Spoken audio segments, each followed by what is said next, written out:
Live, live. Check 1, 2, check, check. Check, check, Mike. All right, Mike sounds good. Mike sounds good. New camera. Who this?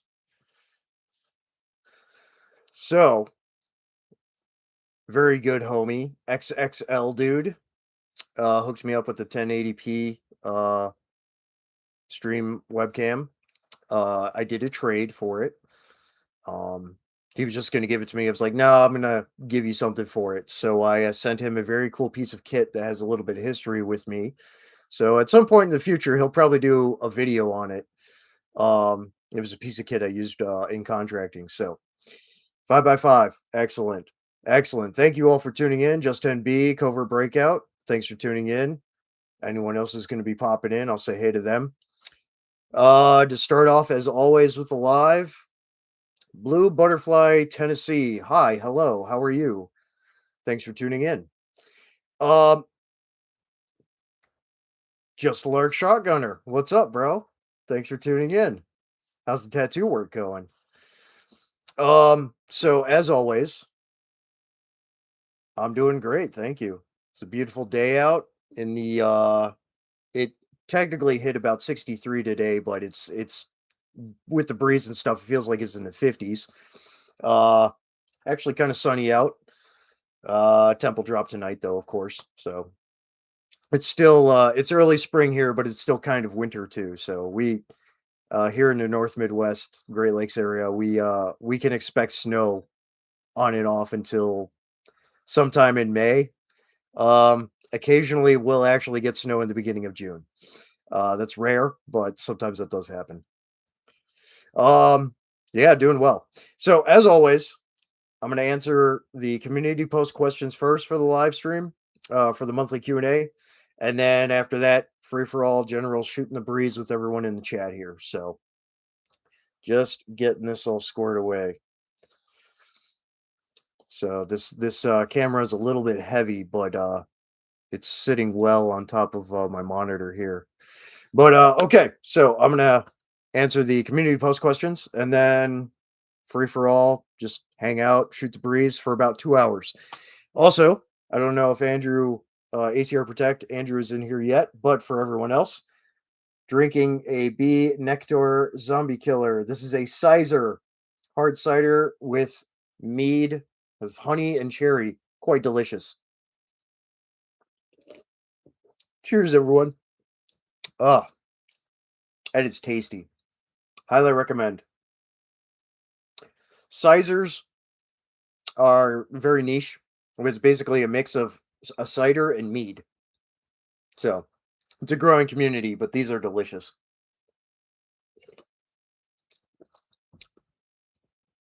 Tattooing well. Excellent. If I'm ever, you got a club tail? Nice. If I'm ever in your area, I'll get some ink from you, bro. I got quite a bit. So always want more, right? Moose Track ice cream. Ooh, nice. Yes, Covert. This is delicious. Highly recommend. I'll show it one more time. Absolutely delicious. I like the artwork on it. It's pretty cool too. Moose Track ice cream, delicious. Good choice. All right. I'm going to knock out these community post questions and then we will just shoot the breeze with everyone in here. 22-ounce Voodoo Ranger Hazy. Yeah, I'm not an IPA guy. More power to you. Not an IPA guy, but I heard nothing but good things. A lot of people like the Voodoo Rangers, which is cool. Okay, so community post questions. The first one was from Large Ogre.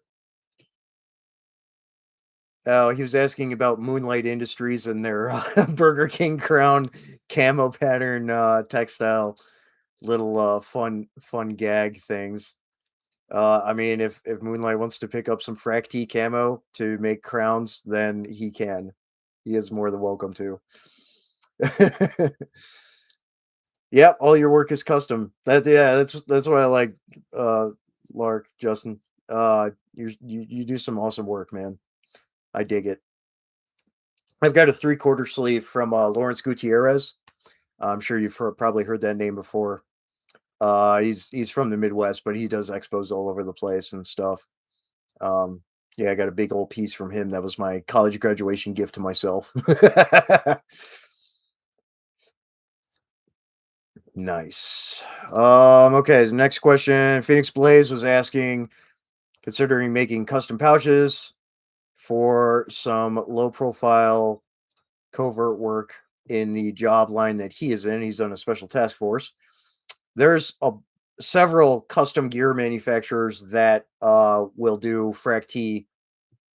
uh, frac T patterns for kit. So the proud partners section of the frac T website has all of the current partners. A bunch are going to be coming soon. There's like I think like four that are going to be coming on board within the next month, if not sooner. Um, but several of them already listed on there do custom build work. So like Cottonmouth Customs, uh, and a couple of others. Like hit them up. They'll very good prices, and they will make some really badass stuff for you in the frag T patterns, whichever ones you want. Hell yeah, that's awesome. That's what I like to hear, man. I always appreciate a good tattoo artist. Let's see. The last question was from George Washington, GW01. Did I get a chance to test the new DSA metal FAL mags yet? No, I have not gotten any because they only produce them in small like batches that are kind of like they're intermittent at best. It's hard to get a hold of them because whenever they do list them on the website, which is rare, they're like gone instantly. Um, so whenever I do get my hands on some metric FAL mags, the new production metal ones from DS Arms, I will be trying them out. I've got some of the refurbished KCI ones that United Defense had imported, as well as I think one or two of them are United Defense LLC manufactured as well, which is a joint U.S. Filipino company. That's the only other company that is currently making new production metal FAL magazines. Um, they run fine. So, but I do want to get my hands on some DS Arms mags at some point. So, hopefully in the future, I can get my hands on a couple. I've got a good combat loader right now, but I can always do with a couple more FAL mags. Um, the price is pretty decent on them as far as DS Arms goes. So, whenever they come back in stock and I can actually order a couple, I will. That or just drive my happy ass like the 2.5 hours down to their HQ to their retail store, that their storefront that they have, and go pick a couple up. It's rare that I get to go down to Illinois uh by choice. So I don't like being down there. But hopefully in the future that could be a thing. So but yeah, that's all the community post questions. So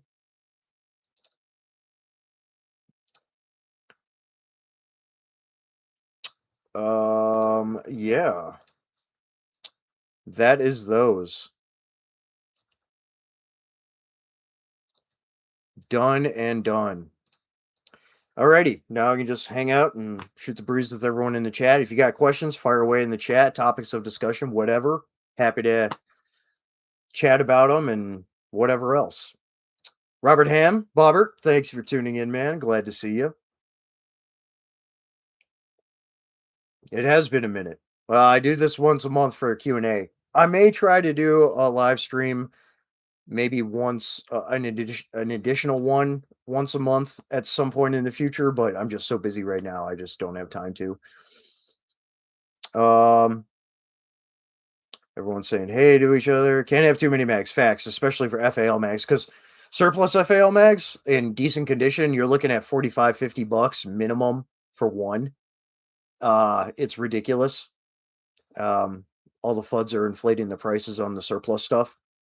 Best prices I've seen for surplus are Frontier Armory. My buddy Bernd over there, the South African that lives in Wyoming now or Montana. I always forget. He's a homie, the FAL guy.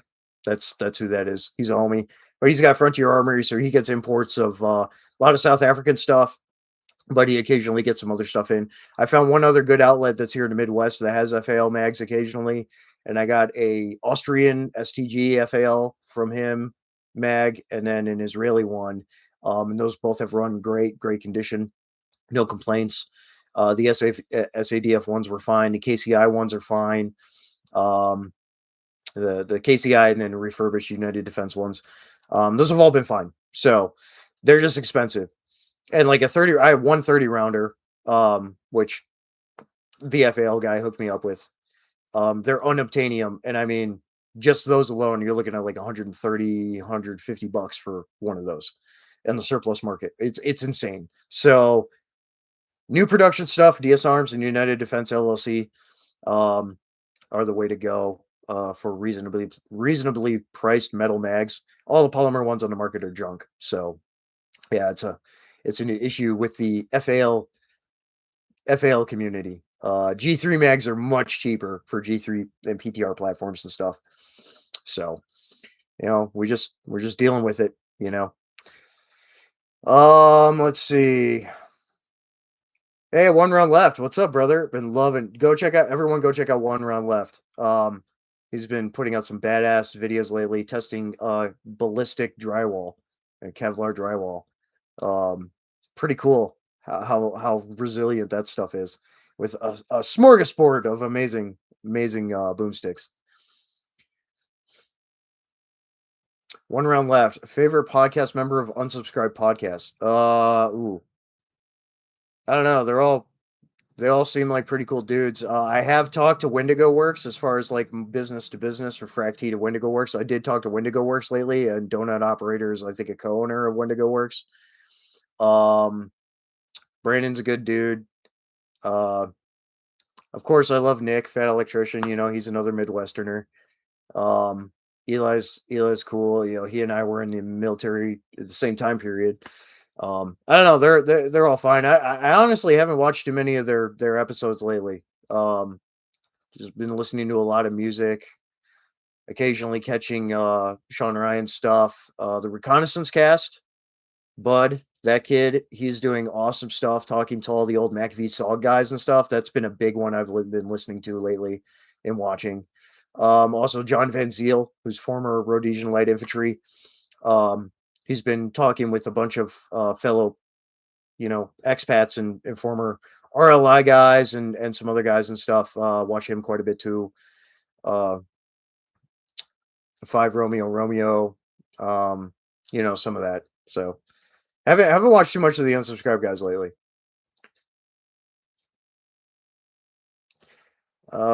Just like you're new to this, you're just getting into this stuff, getting there. Hey, cool, man. You have do you like doing like the classic American style, like the sailor style tats, or like what kind of style tats do you like to do, Lark? Let me know. Covert breakout update on FracT BDU tops. I know you're working hard to getting that jump started. So I talked to MMI Textiles. They are a printer and provider of ripstop material for uniforms. Hopefully soon we'll be doing a test print. And as long as all goes well there, at least the W pattern should be going into print relatively soon. But it's a matter of me facilitating with companies to order full rolls because they're an MOQ company. They do industrial level, contract and industrial level. So companies, if they want to order rolls, like half rolls or full rolls, is the way to go from them. Like they don't have a to order storefront like Rainier Fabrics, my other current licensee partner has. Unfortunately, I've been trying to kind of coerce them into trying to get something like that set up because like Camo Fabric Depot, which is owned and operated by Shot Fabrics, which is another U.S. printer and mill in Ohio. They've been doing very well with that storefront, and I told MMI guys like that I'm like, if you just offered this to whatever limited degree, you would have a lot of smaller gear manufacturers coming to you to order stuff. So hopefully they take that to heart, or take that into consideration for the future. But once that process moves forward with them, it's going to be companies are going to have to order like half rolls or full rolls from MMI at a minimum. So that's not cheap. So a couple of Segway companies that are also fabric distributors, I've talked to a couple of them too. And they're asking for samples whenever the test prints are done to send them samples. And if they like them, they can order them. And then that's a segue, kind of a tertiary segue for smaller gear makers and DIYers to be able to order material from a secondary distributor. It's just kind of how it is with those large contract, large industrial US based manufacturers, unfortunately. But once that process gets going, with ripstop getting uniform ripstop and other materials, nylons and other stuff, webbing, and all that getting into print, it will become available. And then manufacturers, whether custom order people making, uniforms, or larger contract manufacturers, if they want to pick it up, then they can. So that's kind of where I am in the process. I'm just getting things going with MMI. I'm waiting for us to do test prints and then finish licensing agreements and contract, all that contractual business stuff. And then we can move from there into full production and get distributors purchasing and further distributing material. So it's a very slow process with those large businesses. Um, so manufacturers, as far as for blouses and uniforms and stuff, I mean, it's a little bit down the line still, but announcements for anoraks and stuff are coming soon with a smaller run partner. Really cool stuff coming soon. So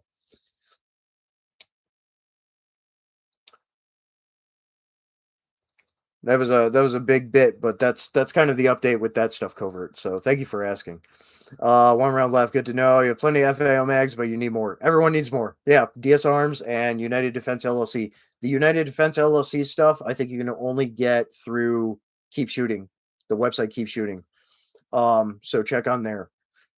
It's kind of coming in batches too. It's not like a consistent flow of stuff either. So both DSA and United Defense is just kind of coming in batches, and then when it gets updated, like they're in stock, try and jump on them. Otherwise, try Frontier Armory. Spare mags for your SVT 40 are running 100 apiece. I wouldn't doubt it. Um, check CS Spec Mags. I know he does a lot of like obscure magazine production stuff. I want to say he does SVT mags, and if not, ask him and he might tool up for that. I asked him about FAL mags too, but he wasn't terribly interested, even though he makes M14 mags. So, but SVT mags, I'm sure he would definitely be on board to do that. ACR Protect, howdy. What's up, dude? And you missed it earlier. Drinking a bee nectar zombie killer sizer. It's a cider with mead and cherries. It's quite delicious. Cheers. Everyone's saying hey to each other. Oh, okay, Lark. You've been tattooing for 30 years. Just talking about getting into the Miniman thing. Oh, I gotcha. I gotcha. I gotcha. Well, if you have any questions, you want pointers on stuff or whatever, just let me know. Cover breakout Roger. Cannot wait for the BDUs. Dude, I can't either. I'm really excited for actual uniforms to come in. I also talked to a company in Europe called Wombat Tactical. They make uniforms on the European side of the market, but they do US retail as well. I had a really good discussion with Eric, the owner of that company. They're out of Hungary.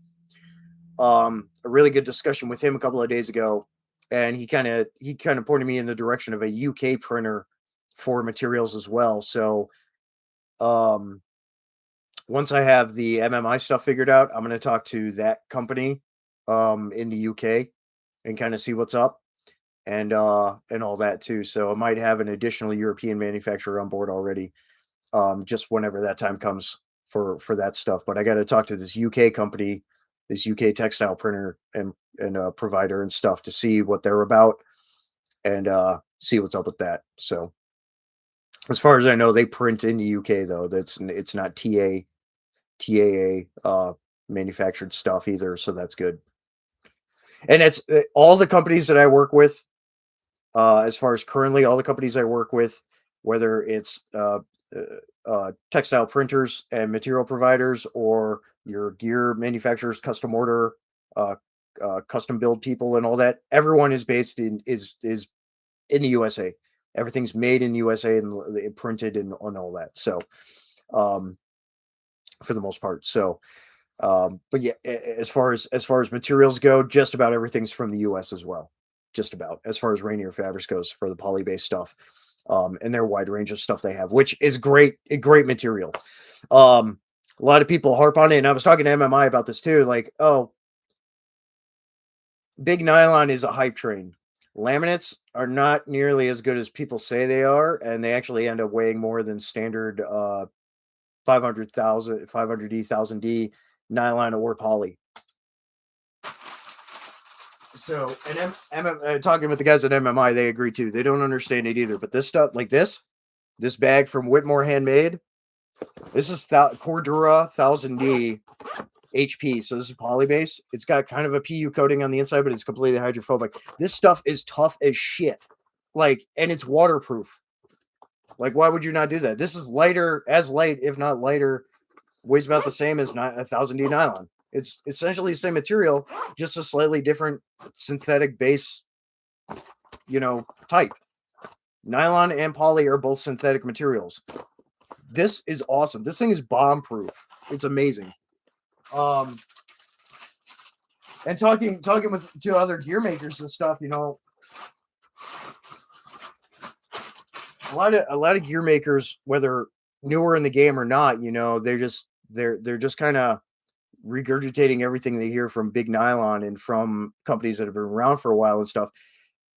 Understanding there's certain criteria with nylon for military contracts. That's where the basis of a lot of that narrative is coming from. But there's also basis for poly. I am wearing one of my issued T-shirts from the Army. This is 100% polyester. So there's plenty of polyester that's used in the DoD, DOW, and stuff as well. Polar fleeces, all that stuff is poly too. So you have both materials side by side. So when it comes to other soft goods for gear and things like that, like the poly options that are offered by the current licensee printer, Rainier Fabrics, are equivalent. They're extremely rugged materials. I've been testing the shit out of them, doing water tests, doing everything. Like, they hold up exceptionally well. And the poly stuff holds color almost 30 times longer than nylon and is UV resistant. So it's not going to fade like what you see with a lot of nylon stuff. It doesn't snag as easily either because it depends on the weave and the texture of the material and stuff, but that stuff doesn't snag like softer nylon can. Just like, things like that. So there's hand in hand, okay? You do use both. Everyone uses both. You can use both in your builds too. It's whatever, and that's something that I have to continually educate people about too. It's like, and I'm not on the material side. I'm a camo company. I design and license and and all that camouflage. But you have to understand how all the textile stuff works too. Everyone's seen the night vision test with that stuff too. Standard dye sublimation is well within an acceptable bracket, especially for prepared citizens for NIR compliance. It's ridiculous. It's like, oh, you need to use special NIR dyes for certain things. Yes, more particular for natural fiber and synthetic fiber blend clothing more than anything. Because if you're getting an aftermarket uniform, that thing's going to glow like a marshmallow. You're not going to see pattern. 511's like that. And that's a big company. A lot of that foreign made stuff is like that. The US made stuff, the US printed stuff is not like that. So another thing for people to understand. But yeah, back to it. The uniforms, I am looking very forward to that. In the near future here. Yeah, exactly. You're not ripping 1000D over time. Laminates can delaminate as well. You crinkle it enough that adhesive with the laminate layers undoes. The edges of laminate material with enough moisture inundation, it will start to separate as well. There's really no difference in laminates between laminates and a standard material that's got a PU backing on it. There's really no difference. You may be putting an additional, like you see with X-Pack and stuff, like that weave. It's just thread. Sometimes Kevlar, sometimes Dyneema, sometimes just additional nylon, whatever it is, sandwiched in that laminate. Otherwise, there's really no difference. There's a bunch of different types of laminates. You've got some that are standard PU backing. You have some that are polyethylene. You've got a number of different synthetic and petroleum polymer based backings on them. So it's all variable. But a lot of people are, getting on that hype train now, and it ends up a lot of those laminates aren't lighter than standard other textile materials or proprietary textiles.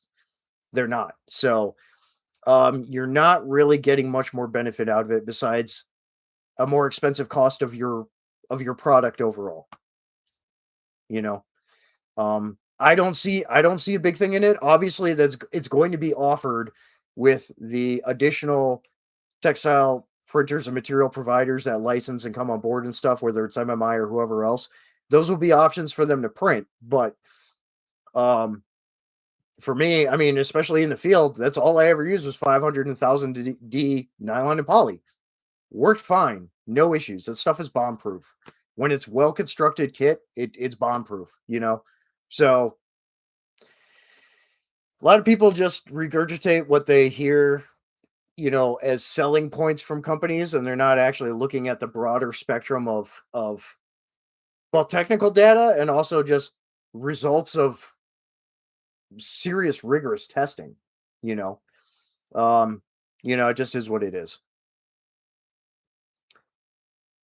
Just like always looking to improve your camo gear. Hell yeah. Oh, what's up, Trog? Thanks for tuning in. Yeah, exactly. Lark.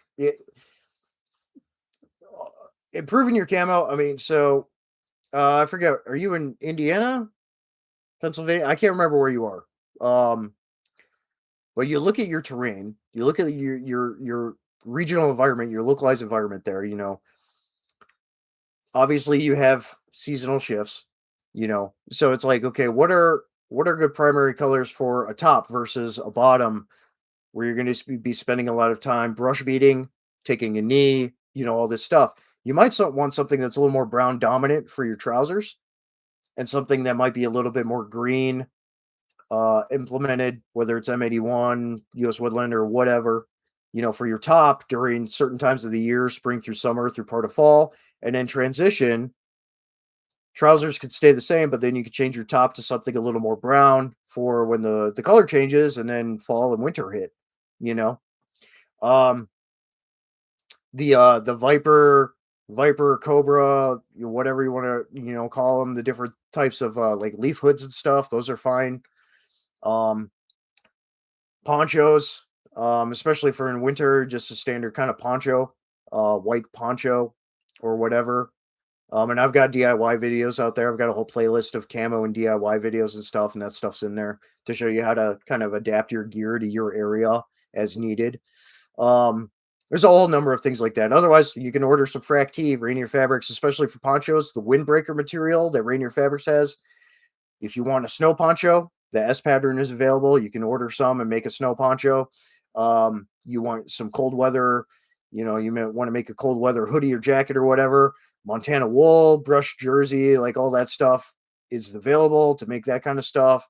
Um, Over white trousers that are pretty much waterproof. Again, a couple of variable options there. Just like stuff like that. So there are apparel options with Rainier Fabrics to make stuff. Find a good local seamstress or whatever, or find someone that does make custom gear, and work with them to order stuff or whatever to make you something. But um, that's a nice thing about that direct to order, print to order platform with the current licensing partner, Rainier Fabrics.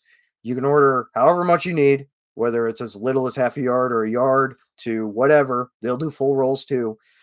And then, going forth with that material to make the applicable things with that material type. So, but you have options as far as camouflage goes, but do a lot of terrain and seasonal study for your environment. Take pictures, look at the colors and figure out, hey, a maybe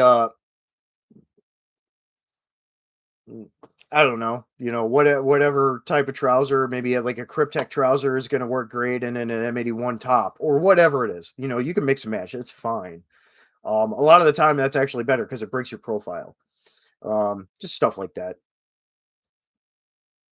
Northern Pennsylvania. Okay, so a lot of green, some dense forest. Um, Not dissimilar to the Great Lakes, North Midwest, where I am here. intermittent farm field and stuff too, plenty of that. So yeah, you're gonna have a lot of browns and stuff. So like Frac TW, standard woodland, flagship woodland pattern. Um, it's the perfect soil based coloration. I took a long time to get that right. Um, M81 is good too. M81 US Woodland during fall, like Flecktarn, it's good, especially with the leaf, the color change with the leaves and stuff. And when it kind of dies, gets dead. Um, Standard multicam in fall and in winter is okay. It's still kind of bright. Um, so I like Frac T more and Flecktarn more for that, especially up in this region. But you have options. Just kind of, take a lot of pictures, do some assessment, your coloring, just kind of figure out, what's good for your pocket and what you kind of can assess to think is going to work best. Flectar trousers, M81 top, whatever it is.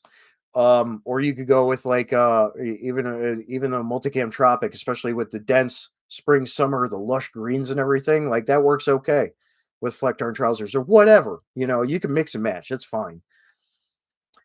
Um, Covert, making sure you have triple stitch seams is way more important than having something light, fast, modular, high speed. Absolutely. Double stitch minimum. Everything should be double stitch.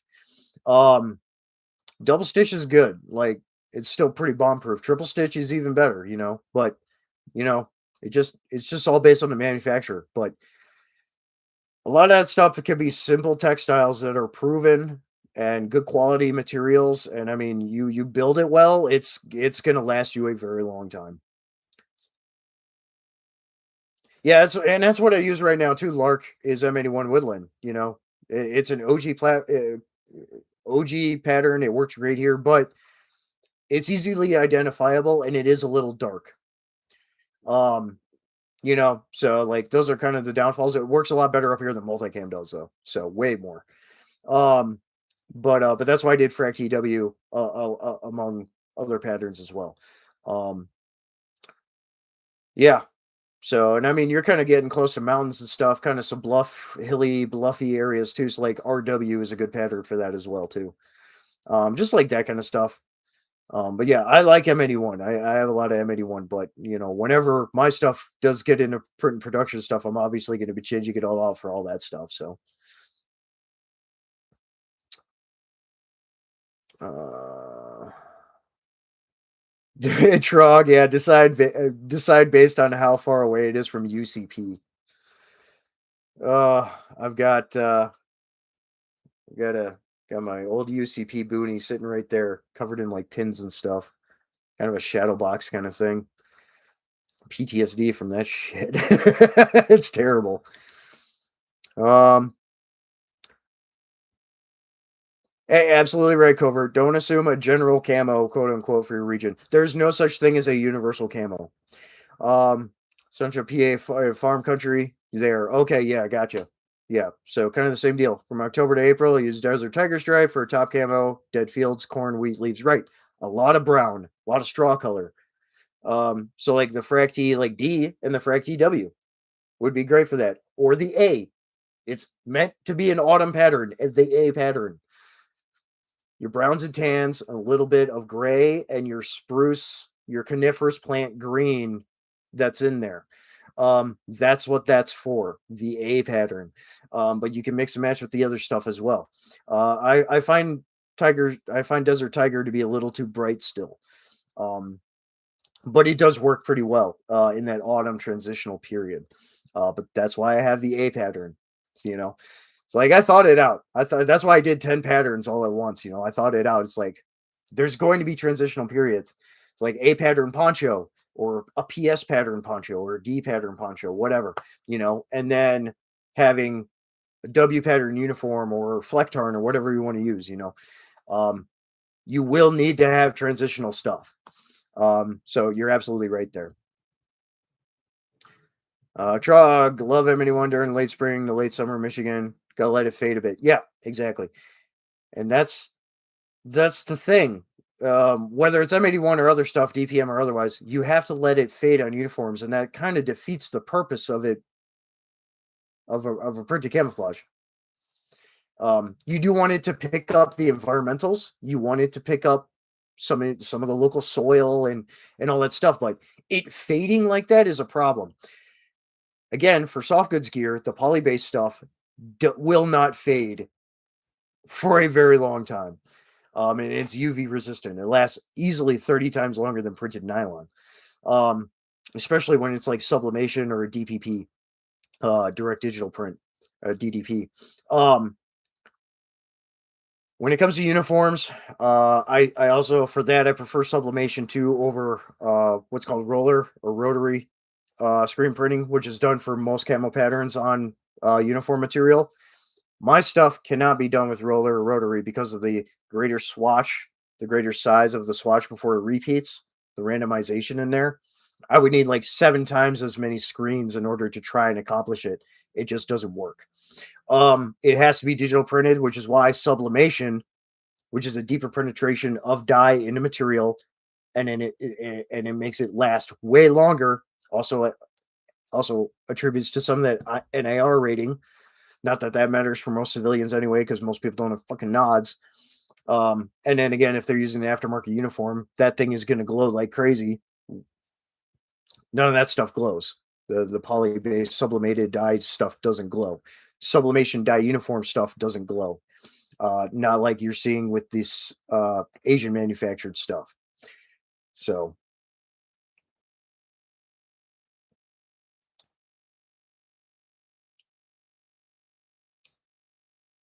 but yeah, letting having uniform fade is counterintuitive to having a camouflage print on the uniform is what I'm getting at. Because as it fades as well, you're losing some of that function of not just the camouflage pattern itself, but for people that do care, those NIR qualities of the uniform.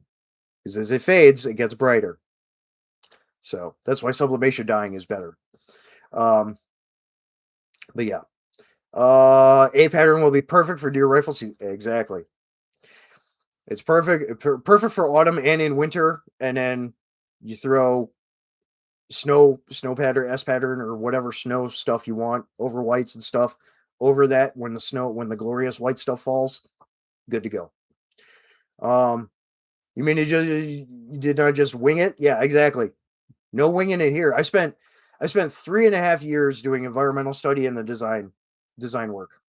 Um, and then last month was the 1 year anniversary of Frac T, being an active brand. Um, like the website being up and the trademark and everything. That was the 1 year anniversary was last month. Um, so yeah, been doing the things for getting this camo brand off the ground for 4.5 years now. So I was working on it quietly for a good period of time during all that development, study and development and process and everything, and then finally got it to a point where I was happy with everything and then could release it. So, yep. Hot damn. Almost 40 minutes. You guys got me on a roll here. I appreciate it. Hydrate. Cheers, everyone.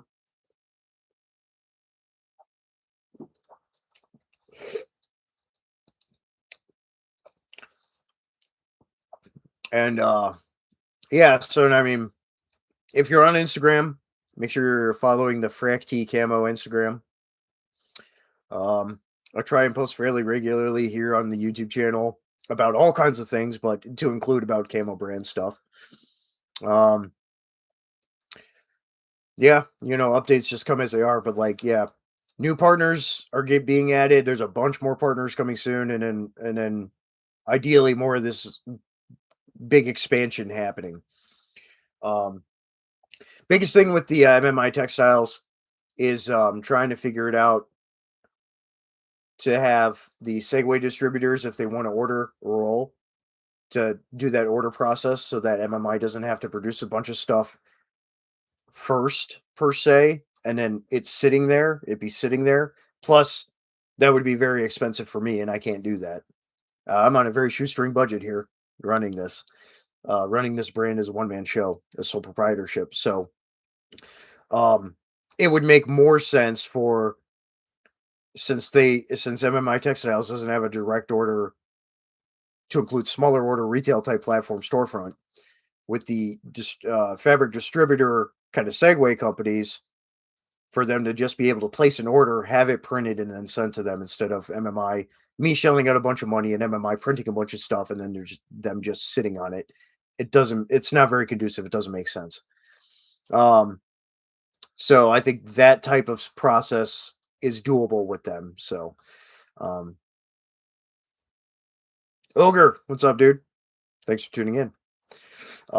So yeah, this is kind of how I'm trying to get this all to work to make it as easy for everyone involved as possible and as beneficial for everyone as possible and um as little headache as possible for everyone. Um as well as saving everyone as much money as possible because and I don't have the space or money for storage for ordering a bunch of rolls because that's expensive and then to store them somewhere and then have to ship them out again. It's just easier to go direct to retailer to a distributor. So it, since they don't have their own distribution themselves in that storefront order sense.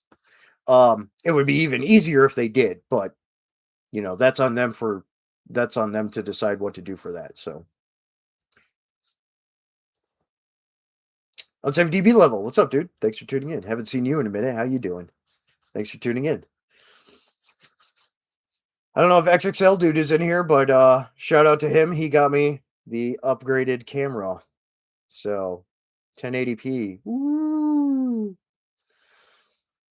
Appreciate that. Looks good. I'm happy with it.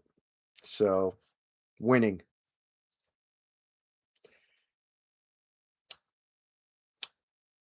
You guys had me on a roll there for freaking 40 minutes just talking about textiles and camo.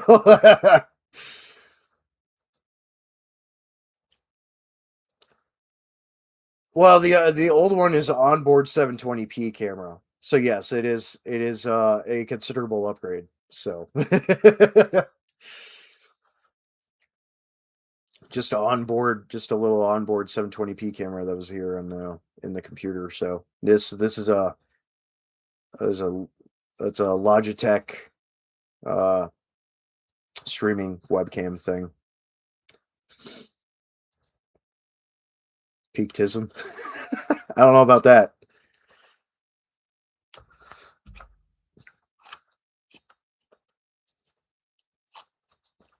Oh, thank you. Yeah, the Risky Recondo rig, the LRP rig, unsafe DB level. Yeah, I built that prototype a couple of years ago when Risky Krisky was still very prevalent on YouTube and stuff.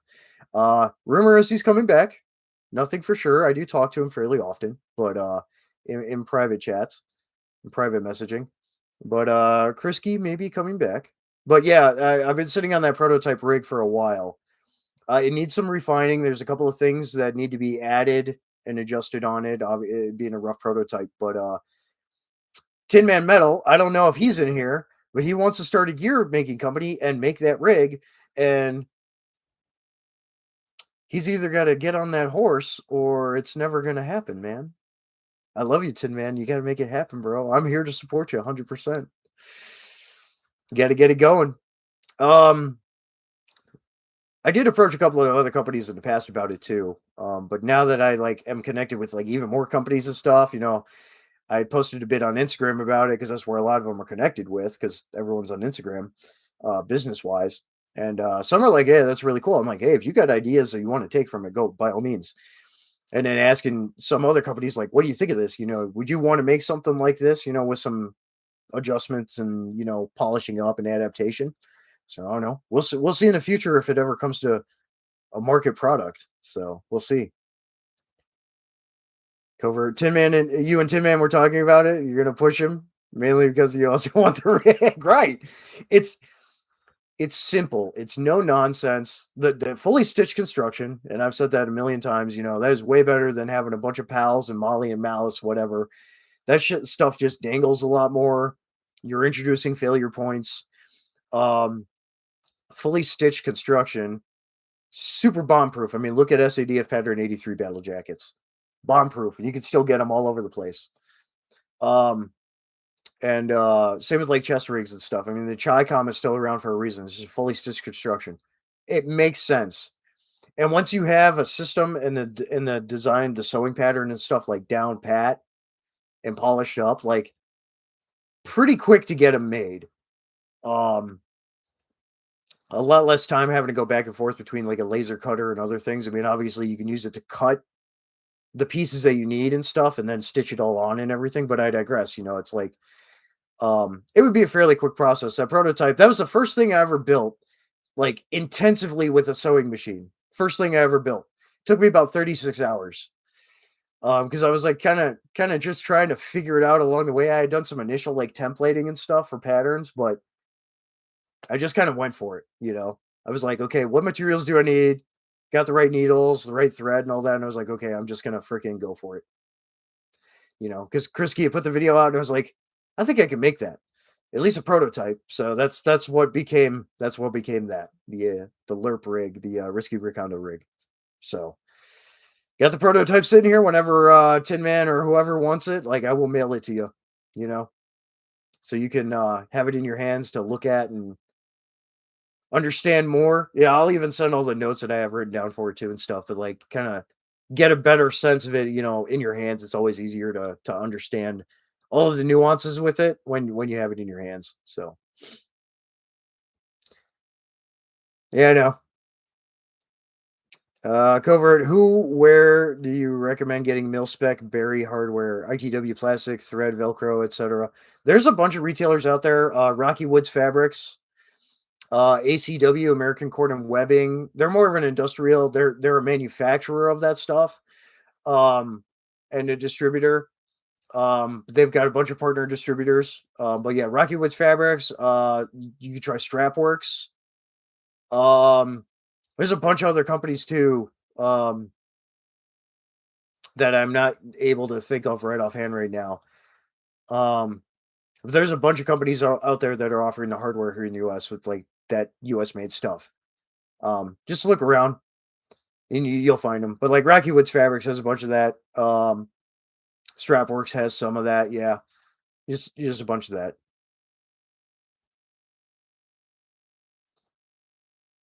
Also Camo Fabric Depot for like Velcro and stuff. Like their Velcro and webbing is berry and mil spec and everything as well, alongside Rocky Woods. Um, but there's a bunch of them out there. Like seriously, just poke around and a bunch will pop up. Trog says Chinese made some good shit when they're worried about reliability and effectiveness instead of trying to look impressive to clueless redditors. I mean,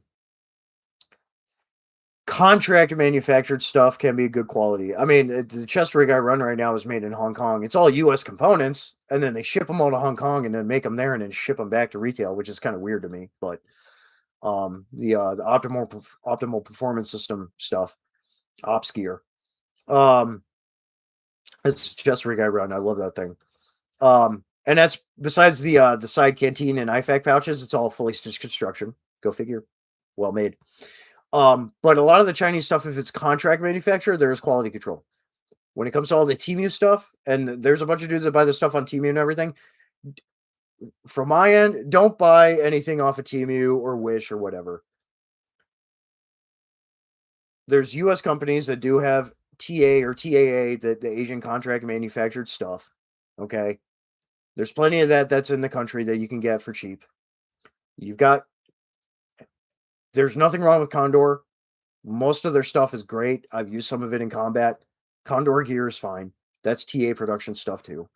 Um, just things like that. But like, buy from U.S. companies because you're going to have quality control there. If it's not U.S. made, if it is TA contract made, still order from a U.S. company. That's what I could say.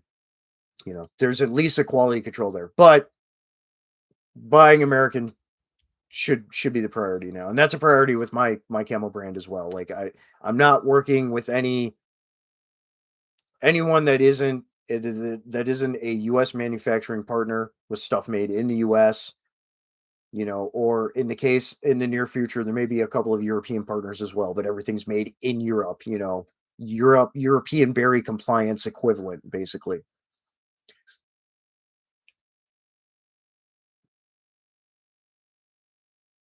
I'd say DB, if you could work with sheet metal, you could work with fabric and vice versa. Yeah, pretty much. There's a learning curve, but you can figure it out. Yeah.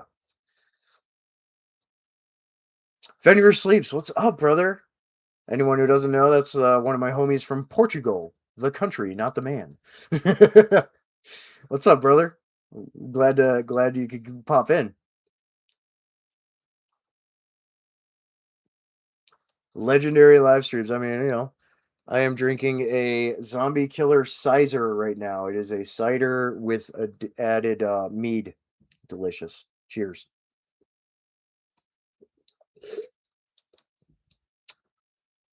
Um, Trog, fuckers use a TV with garbage, automatically drop my few points from around them. Yeah. Well, and also, again, a lot of the Asian manufactured stuff, unless it is explicitly contract manufactured to be NIR compliant, it's not. It will. You will not see any camouflage pattern.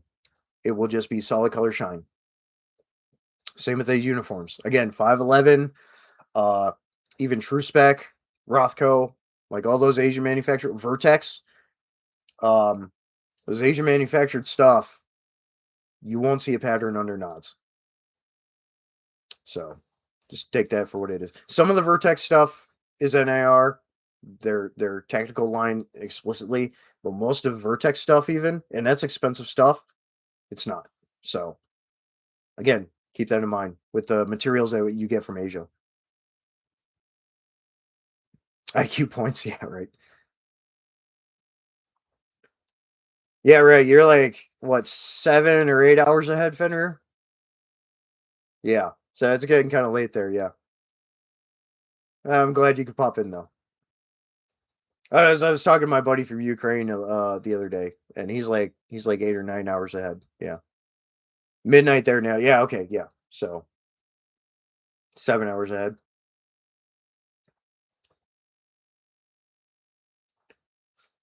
Yep. Smoke them if you got them.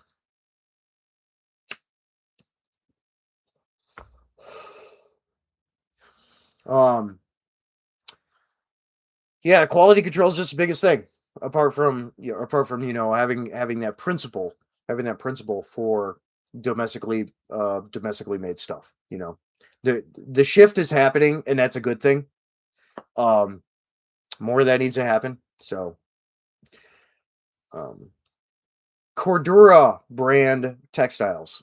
People don't realize this. Cordura has certified mills all over the world. Some of that Cordura name brand Cordura textile that everyone praises is foreign made. Now they have quality control, but it is foreign made. Some people need to realize.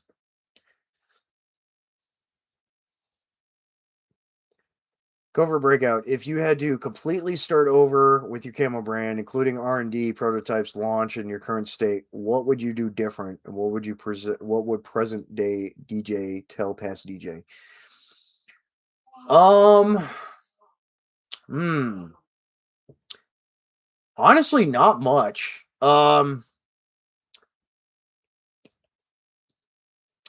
Without having gone to school for business or anything, like there's some of that stuff that you really need. It is a learning curve to understand business function. I'm not an LLC, I'm a sole proprietorship. So there's pros and cons to that alongside an LLC. There's pros and cons to each. Um, More is on the shoulders as an individual with a sole proprietorship. But you have less fees, you have less costs, you have less additional accounts to have to micromanage and all that other stuff that's entailed with an LLC. It's just like things like that, like just understanding the business mechanics.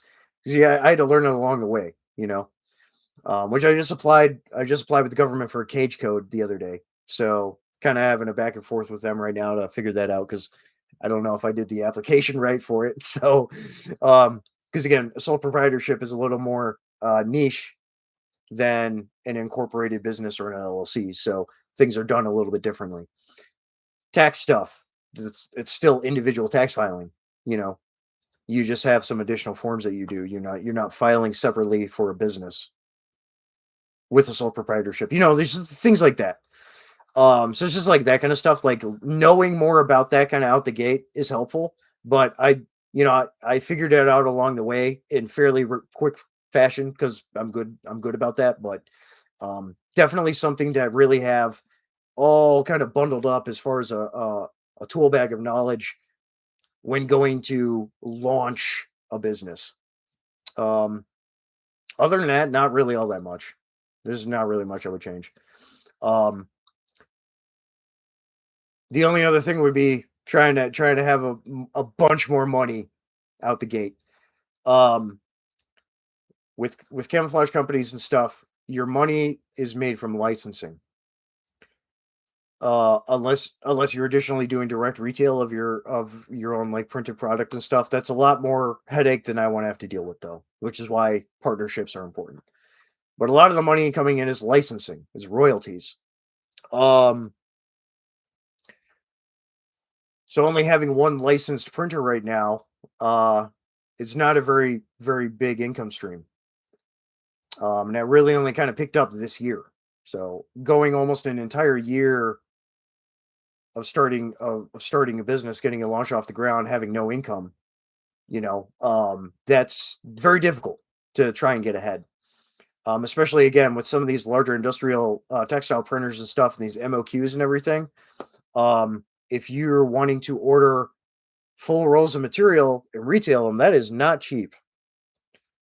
So having a good a large slush fund for those kinds of expenses are good to have. But I've made it work with what I've got. Adapt and overcome, right?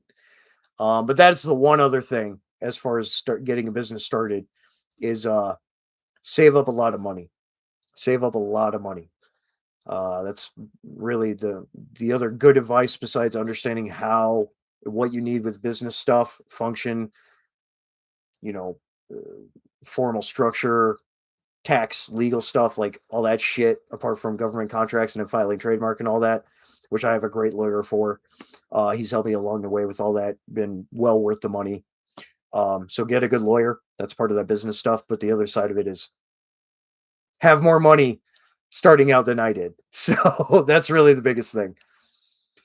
Like Nemesis, that dude had been involved with some other R&D stuff beforehand, and he had his prior special operations, so he had a lot of money to get that off the ground right away. Um, that's the winning thing is money. Cry precision back in the day with multicam and everything. A lot of money. They kind of screwed over the government. The government kind of screwed them over in that whole dispute that happened with licensing and everything and all that stuff with multicam back in the day. But they have a lot of money. So, King Corso, thanks for tuning in, man. Trog, exactly. You learn best not just from your mistakes, but also just the progression. You just learn over time, and that's just how it is with anything. Whether you're in a trade, whether you're studying archaeology, fucking whatever it is, like you're continually learning things along the way. Um, you could do things a couple of different ways, and that's fine. However works best for you and everyone involved beneficially and otherwise, but you're always learning along the way too. So you're not necessarily going to know everything out the gate, but having a good knowledge base out the gate is extremely useful. So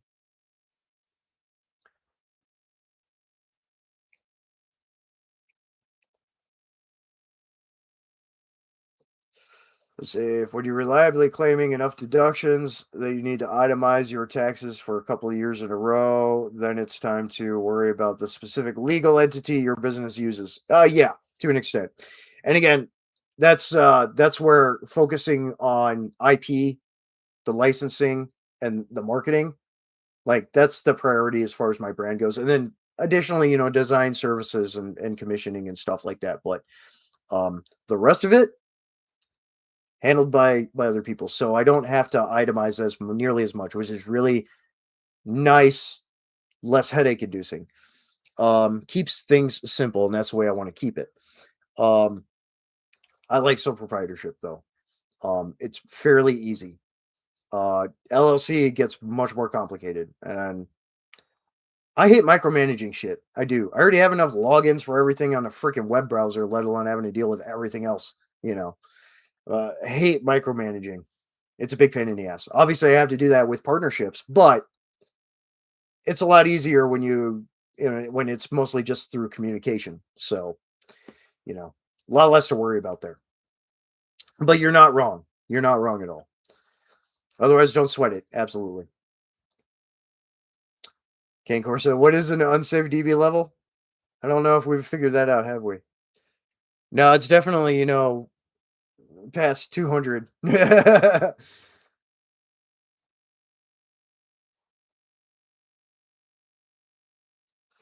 think a standard jet engine is what, 230, 240 dB, something like that. I get F-35s flying over my place at like 400 feet.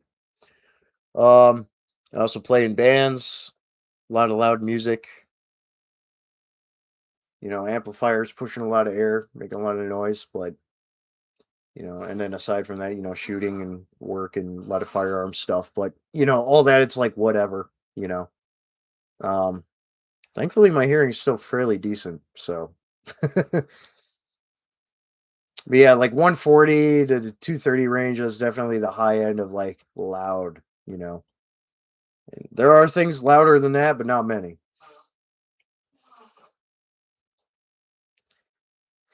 It's like radiation, it's a balance of intensity and length of exposure. Exactly.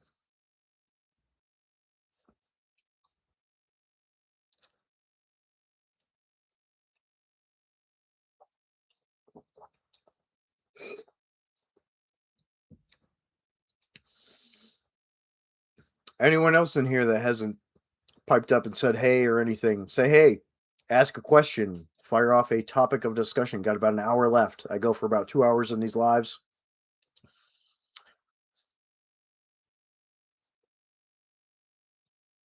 Ear Pro, what's that?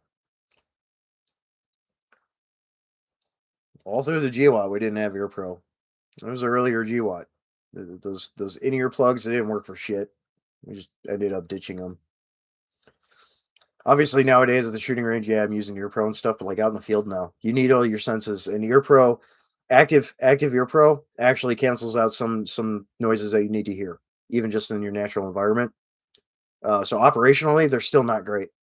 Even with the advanced ones that you have now, they're still not great.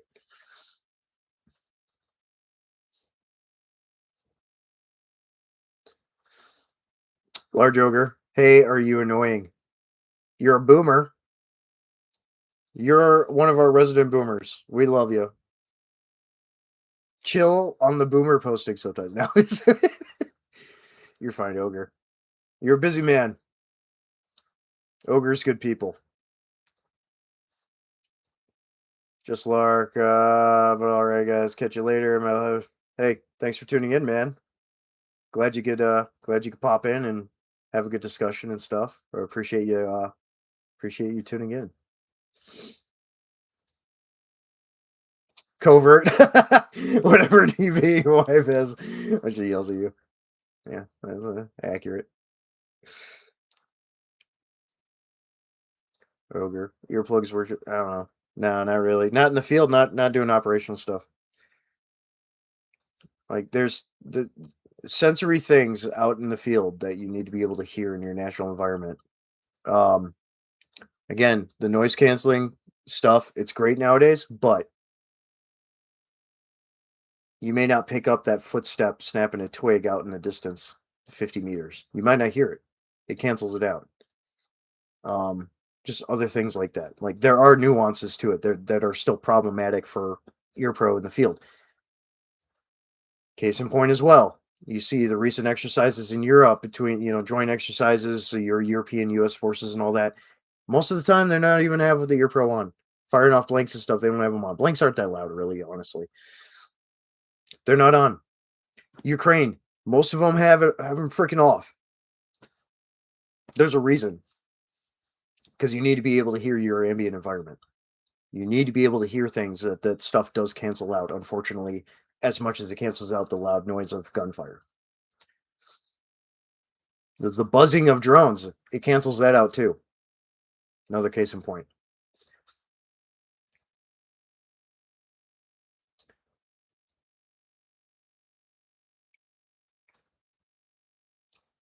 So I was born a couple of years after you, Ogre. I still call you a boomer because you boomer pose, but similar age bracket. It's okay. I love you, man. It's all right. Yep, that's pretty much strong. I mean, if you want to do the big boy things in a combat environment, expect to have some hearing loss. My left ear is a lot better than my right ear. My right ear is definitely worse off.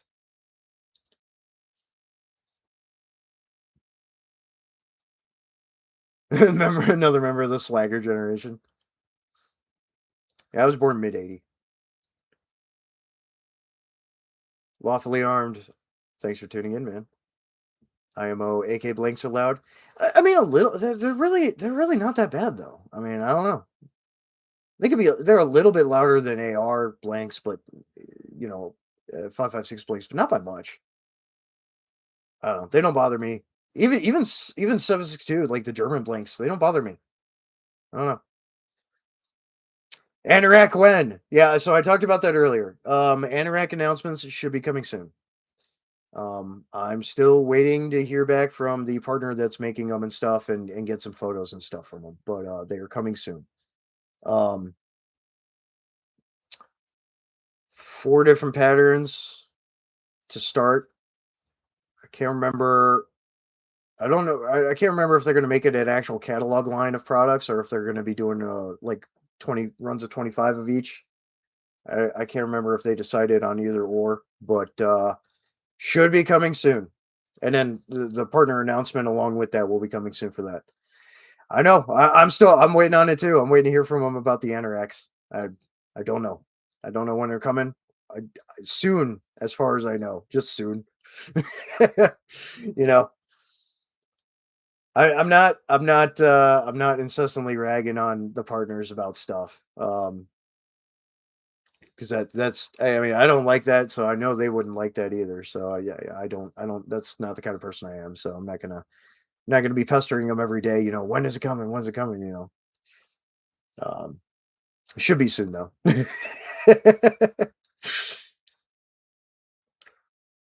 Oh, be quiet, Robert Ham. I know. I turned 40 this year, so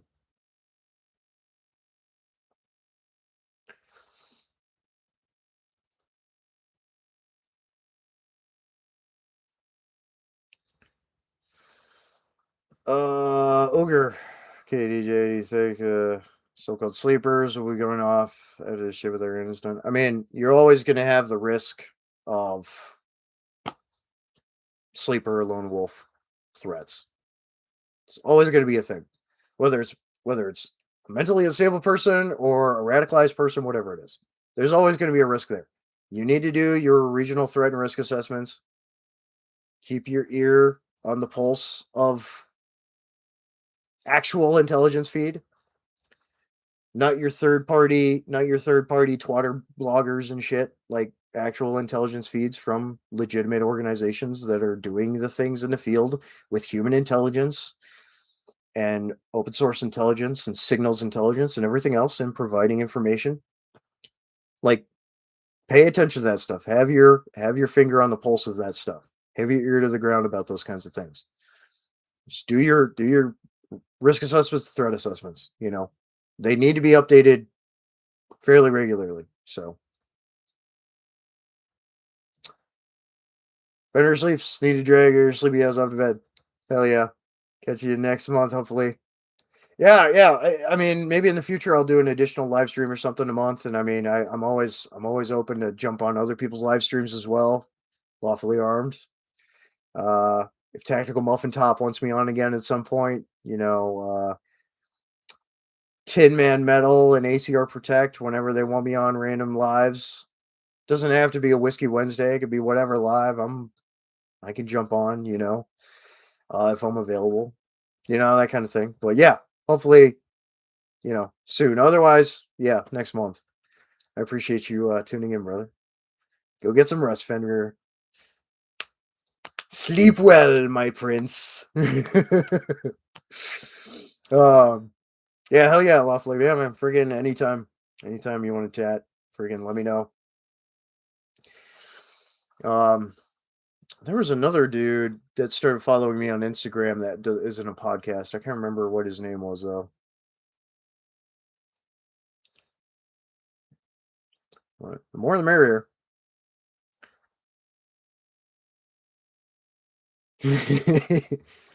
Thanks, Federer. Big hug. Big hugs, brother. Nux. Um, Large ogre. Well, your cousin in the drums have been briefed that they're giving orders to employers stateside. Again, so a bit of that was for the inner city security resilience stuff that you saw in the National Guard patrols and all that, but also border stuff. That's what they're getting deployments for, domestic deployments for is border stuff. Outside of that, the military is regulated, and there's not a whole lot that they can do domestically besides emergency response stuff, like hurricanes, for example. The rest of that falls on the National Guard and FEMA and law enforcement and everything else. So, active duty military is limited on what they're allowed to do domestically. So, and people saying, and again, I brought this up before with state constitutions and whatever else, people saying the National Guard is their state militia. It's not because it is federalized. The National Guard, while in part controlled by the state, is also controlled by the DoD, the DOW, whatever you want to call it, is federalized. They get DOW deployments to the Middle East and other places. There are National Guardsmen deployed to the Middle East. That is a federal deployment. They are federalized. They are not militias. They are not state militias. So there's a reason that there's a delineation, and there should be a delineation between federalized forces and state defense forces, which is why, like, Florida has the Florida State Guard or whatever they call it now. That is solely a state force that acts as their militia. There are other states, Mississippi, Missouri, Michigan, a couple other states, that have formal militia forces as well. To whatever degree that they're actually controlled by the state government, that's one thing or another, it varies. But there is a delineation and a recognition, formally, legally, that people need to understand. Roughly half the states have SDFs. Yeah, roughly unsafe DB level. A little less than that, a little under. I think it's something like 37, 38. Potentially. And again, of those, only about 20, maybe 21 are actually like recognized state entities. The rest have no connection to state. They're not implemented in any kind of unified command or anything when it comes to NIMS or ICS or anything on the state level for emergency response or reaction or anything like that, let alone state national security readiness or anything. So that's again, it's that formal stuff. There's plenty of organizations in various states that do the militia things, but there's only so many that are actually recognized by the state and are implemented into their unified system when it comes to readiness and emergency response. Yeah, it's about 21. It's about 21 unsafe DB level, yeah. Obviously, just about every state has some kind of outside organization, but again, if it's not formal in any way, as far as any type of recognition or connection to any element of the government formally, for the state, it is what it is. Plenty of Minuteman groups out there, and that's fine. Minuteman groups are important for community defense, as well as answering the call when it comes to a state emergency kind of declaration. But it has to be a lawful declaration, obviously. There's all those politics involved with that kind of stuff too. Because say if California wants to do an unlawful declaration,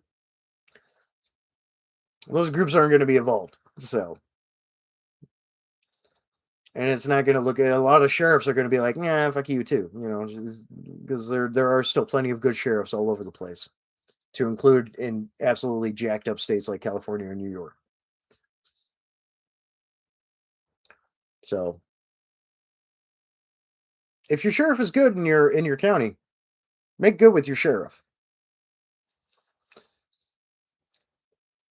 Cheers, everyone.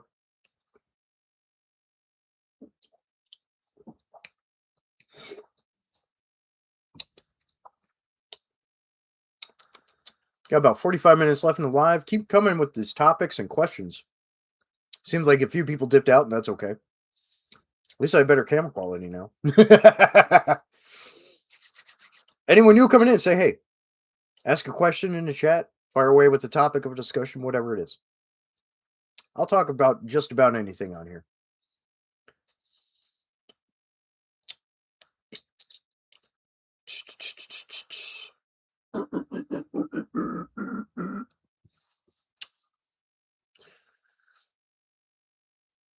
Keep firing away.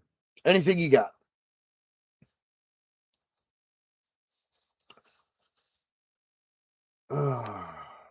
These Redbird, like kind of thermal type waffle top things. I get these at Cabela's. These are awesome. Got a bunch of them.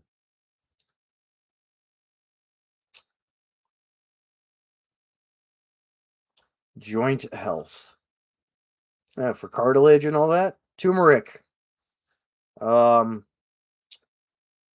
Also some of your collagen supplements and stuff like that are good. Magnesium is also good. A lot of good. There's a lot of good natural herbal things out there, but turmeric is a really good one for joints. I should know my back is all jacked up and my knees are messed up, but snap crackle pop like a motherfucker. My back is. I've got three. Got a jacked up back. I've got 3 compressed discs in my back and stuff too. But like fish oil, magnesium, turmeric. There's a bunch of other natural herbal stuff that then the collagen stuff, like whether you want to get like that Bubs collagen or whatever else, like collagen does help your joints. Yep. Vitamins, man. Vitamins are good. This doesn't matter how much of a balanced nutrition diet that you have. A lot of the time people tend to have some kind of deficiency or another. For us up here, especially, and Trog knows too, alongside some other people that live further north, vitamin D3 deficiency. So take vitamin D3 supplement. Yeah, fish oil. Potassium, magnesium, obviously are good, and it's not just bananas that have potassium in them too. So there's other good things with potassium. But yeah, let's do a little research. Additionally, about what's good for the joint health and stuff. But there's good herbal remedies out there apart from just good supplements. You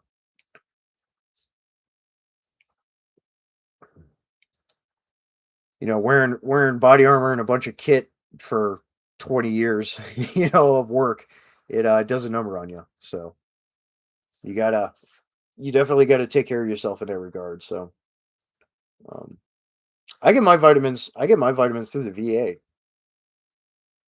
You know, there's only a few that I have to go buy off the shelf in a store. The rest of the VA just prescribes. You want vitamins and you're a veteran, the VA will give them to you. Yeah. Uh, well, dandelion tea is pretty good too, but there's another one as far as a herbal remedy, and I can't think of it off the top of my head besides turmeric that is really good for your joints. Man, what the fuck is it? I don't know. Just saw a thing again on it the other day, but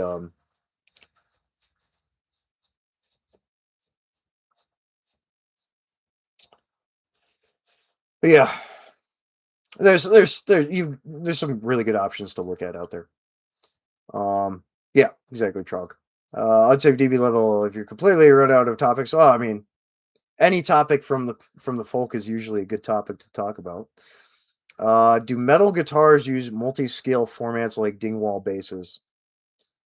Haven't had much time with Dingwalls. You can get microtonal guitars. Um, but otherwise, I mean, they're all pretty much the same, compound radius freaking guitars. Um, I'm a Jackson guy. Other bandmates are, ESP, guys and all that, but like, no, they're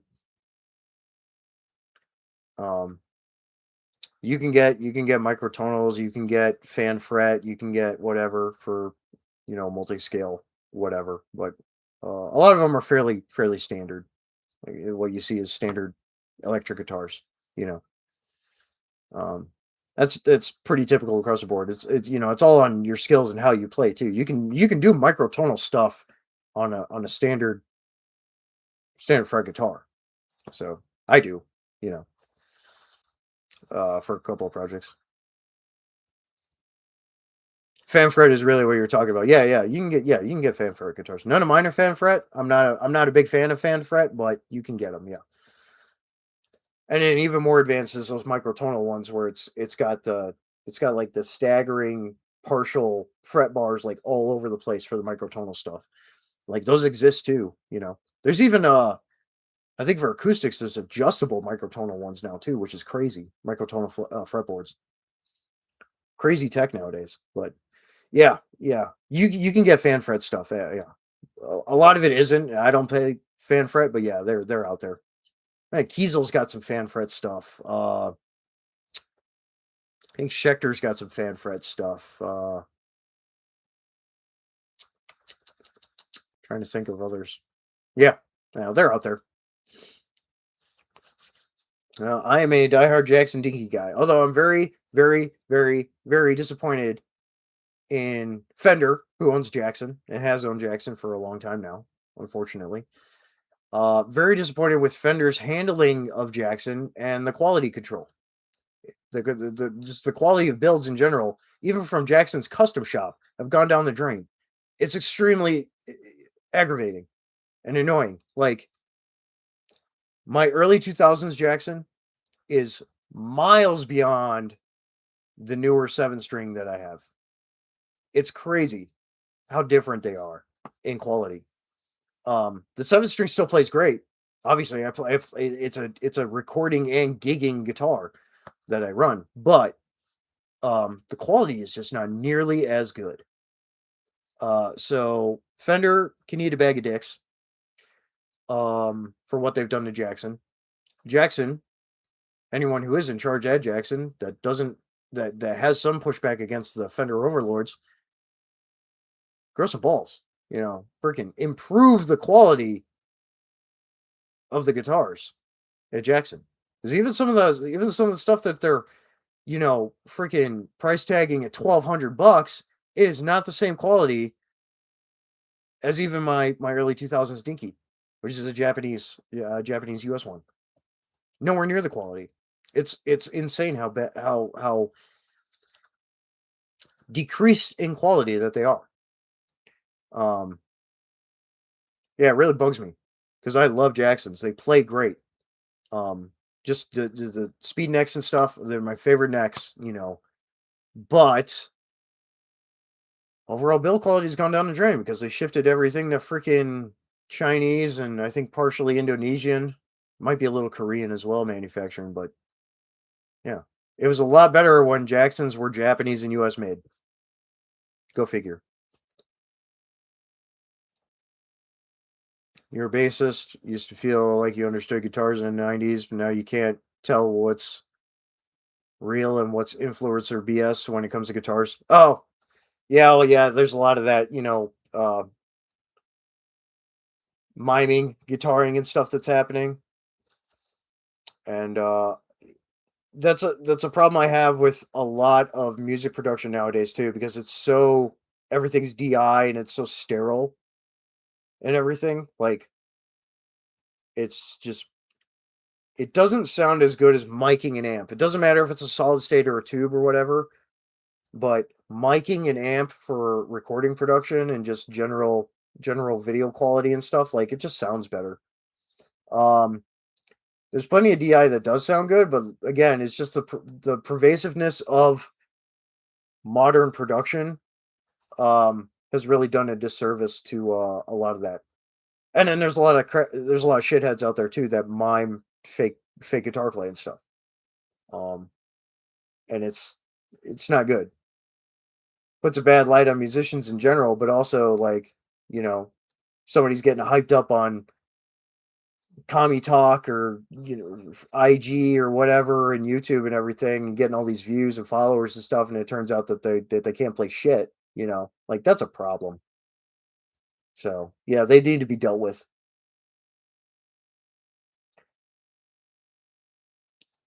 But production wise too, I mean, there's a lot of ways to skin that cat with production and recording and everything, but like I still prefer to mic and amplifier.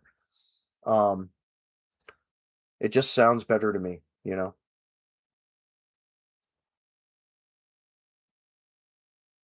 Too sterile a production, it's a turn off. Trog, high level execs, when you expect them to provide more quality to make more money instead of making it worse and paying employees less. Yeah, exactly. Exactly. Lawfully armed iPro. In regards to what? I use Revision iPro. I actually still have a pair of my sawflies that were issued to me in the army that I use from Revision. Um, I also got a pair of the Oakley. Oh my god, it's an old model. I've had them for a long time. Frag. I can't remember exactly which ones. But some Oakleys. I've got those too. But as far as like at the range and field operations and stuff, the revision iPro. Oil can. I'm not sure what you mean there by that. You mean like oil can being used as a can or gas can? I don't really use cans. I like the flow throughs though. I like the flow throughs a lot. And then there's that newer company I've been seeing some videos of where like partly a flow through, but it's got like some kind of cooling cycle system in it designed into it where like you can grab the freaking can after dumping a mag, which is crazy. That's insane. I forget the brand, what company that is, but those are cool. I like flow throughs though. I like flow throughs a lot.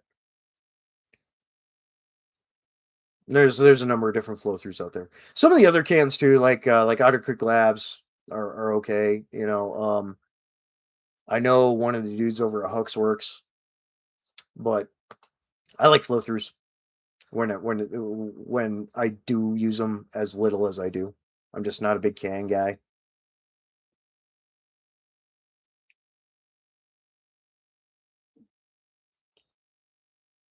Part and parcel, a can for a lot of people nowadays is for being more conscientious and quiet at the shooting range.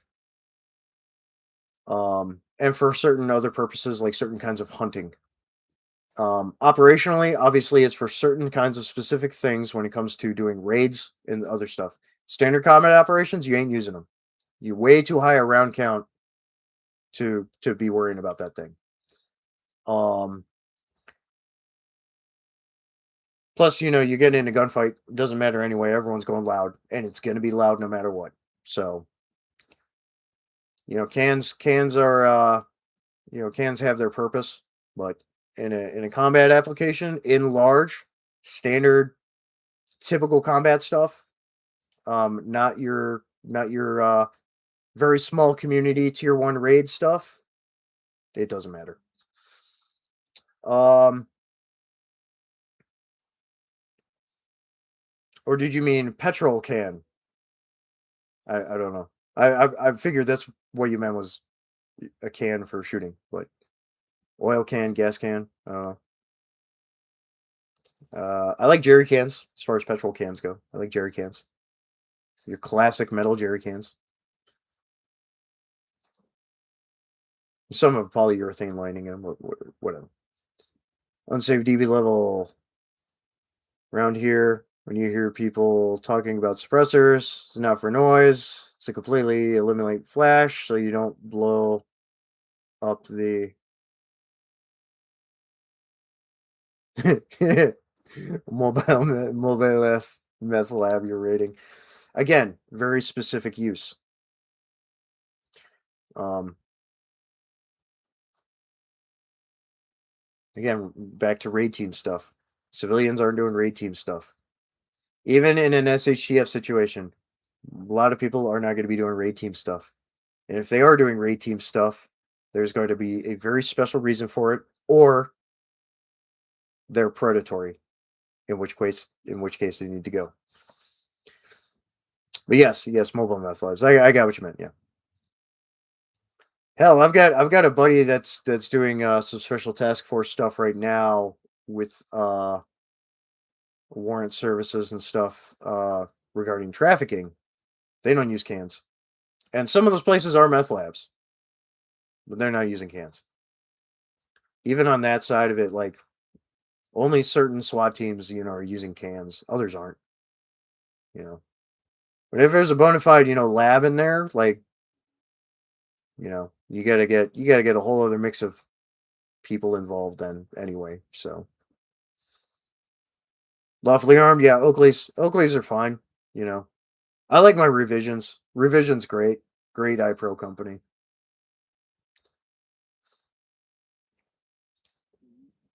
Yeah, partly doctrine. Just, the picking and choosing of what they want to implement for their localized TTPs.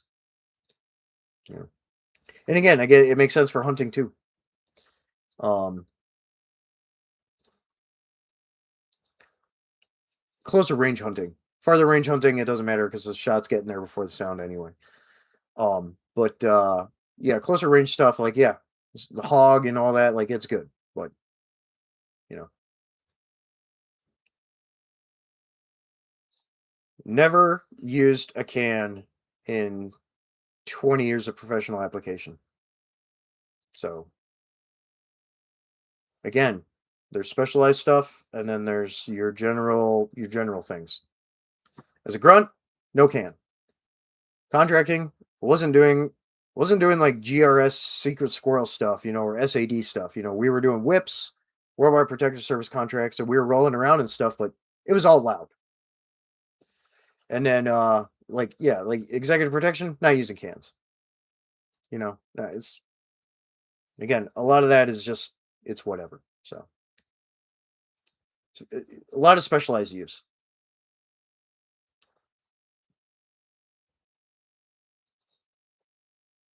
But a big one is right now for civilians is for shooting ranges. Just to be quieter on the shooting range, which I can understand, but it's a shooting range. I'm going to shoot no matter what. Like,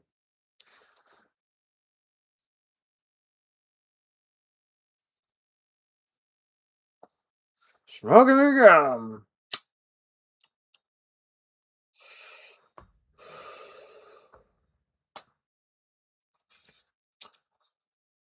Anyone knew that was coming in? Be Nectar, Zombie Killer, cider with mead, a sizer. Delicious.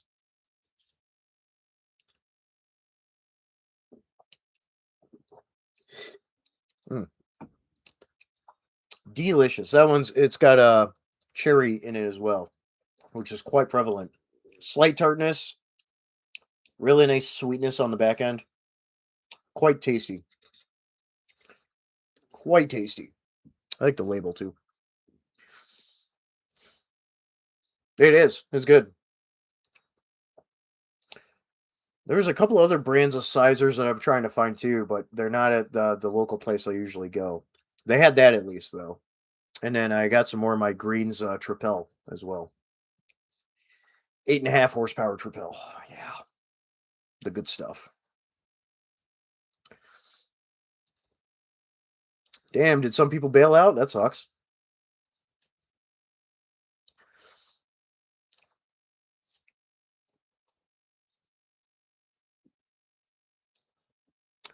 Ooh, cigar. What kind of cigar? Bobbert is still here. Hell yeah.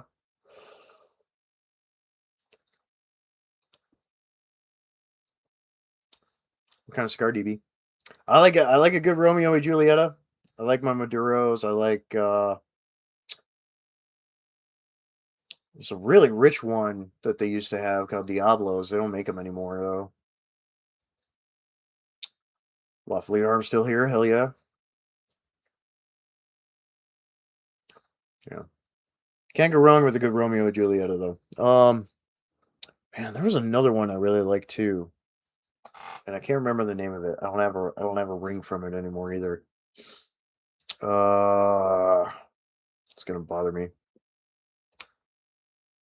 Yeah, yeah, I like Cohibas too. Mecanudos. Yeah.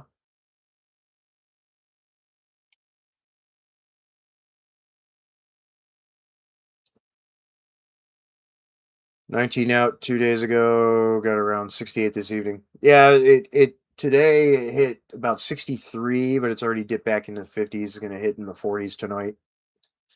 Yeah. Yeah. Temps have been all over the place. It was quite cold the other day. Brought back from Indonesia. They're not good. Oh god. That's crazy. Indonesia is probably the most per capita cigarette smoking country in the world. I could imagine they're probably not good. It's pretty cheap tobacco over there.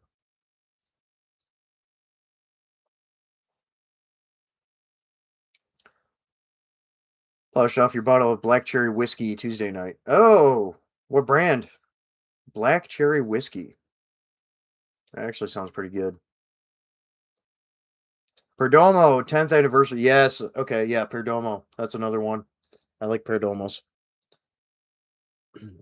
Those are good. Bird dog. Okay.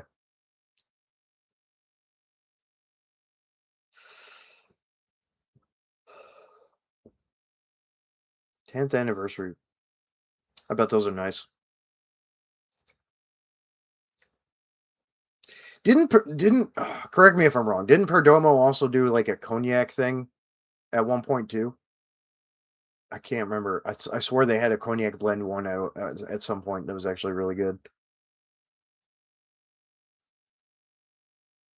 Next one up on the menu is peach. Ooh, peach flavored stuff, man. It's really a toss up. It can be really good or it can be really bad.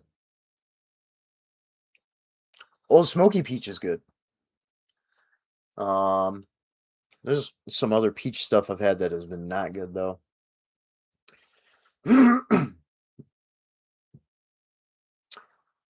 Trying to think, yeah, because there's like a peach vodka I tried a little while back that was not good. It was not good at all.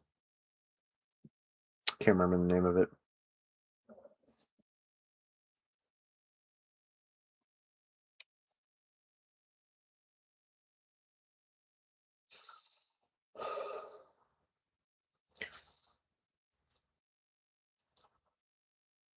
Half a White Claw, 8% peach last night. It- I don't really like the peach White Claws. Mango is my favorite White Claw by far. Mango. Yep, mango White Claws go hard. The lime is pretty good too. Their black cherry is not very good. The peach, I'm not a big fan of the peach. The watermelon is disgusting. I just don't like watermelon flavored stuff in general, I guess. Didn't like the peach White Claw. I'm glad you like it though. Give me the mango. I'll take the mango. I'm all about the mango.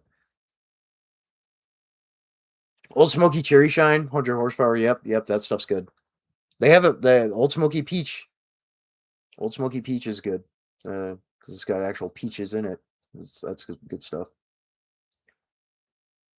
Trog, it makes pumpkin pie flavored shine here. It's good, but it'll put some hair on your chest. Well, yeah, that's shine for you, as shine would. Burn the hair out of your nose, put some hair on your chest. Pumpkin pie shine sounds good though. The Old Smoky pumpkin pie shine is good too. So's their apple pie is really good. Unsafe DB 10th anniversary ones are called champagne. There's also a Maduro 20th anniversary version. That might be the one they call cognac. Most Maduros. Yeah, Maduros are strong. Maduros are strong.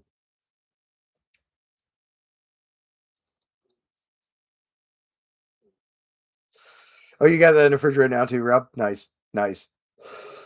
Yeah, it's good stuff.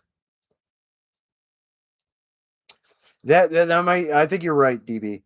You're definitely more of a cigar aficionado than I am. You're probably right. I do like the cognac though. 'Cause I remember having one a while back and it was really good. Green apple, delicious. Lime, delicious. Blackberry wasn't a fan. Passion fruit. Passion fruit was okay. Yeah. The mango though, mango's my jam as far as white claws go.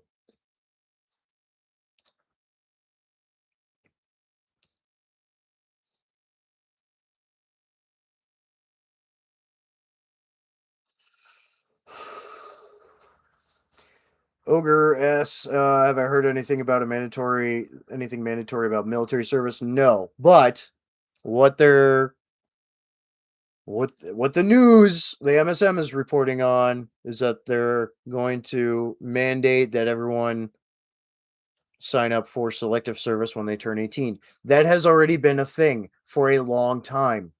Even if you don't sign up for the selective service pool, you register for selective service at 18. Even if you don't do that, your social security number is used for selective service or draft pool. So it doesn't matter. You're issued a social security number at birth as a US citizen. That is used for the draft and selective service if you don't register with selective service specifically. It's been like that for a long time. So there's nothing new that's going on. I don't know why they're reporting on it, making such a big deal out of it now. That has been a thing for a long time. It's more of just a reminder because there's obviously some preemptive and cautionary things that are being planned for in the event of global scale conflict that they're just sending out a reminder of that. It's already been a thing, though.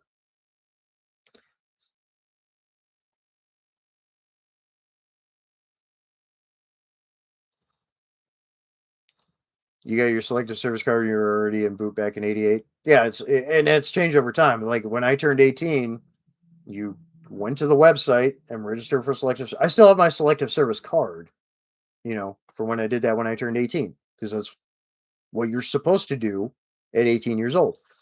Doesn't matter if you do or not, though. Your social security number, as an American citizen, your social security number can be used for that. So it doesn't matter. All they do is pull up the social security pool, look at people's ages, make sure the number is active, that you haven't died or anything. That goes into the pool. Whatever draft lottery or however they would do it in the future potentially. So you should it is a requirement when you become an adult at 18 to sign up selective service, but if you don't, doesn't matter because they still got you. Unsafe DB, I think the only new thing is that you don't have to go to the post office to sign the paper anymore. No, I did it completely online when I was younger. And that was back in 2004, 2005. I joined the military anyway in '05, but yeah, it was completely online even then. Um, Large Ogre, you're just saying that because the kid's mother just came across the news thing. Yeah, again, it's nothing new.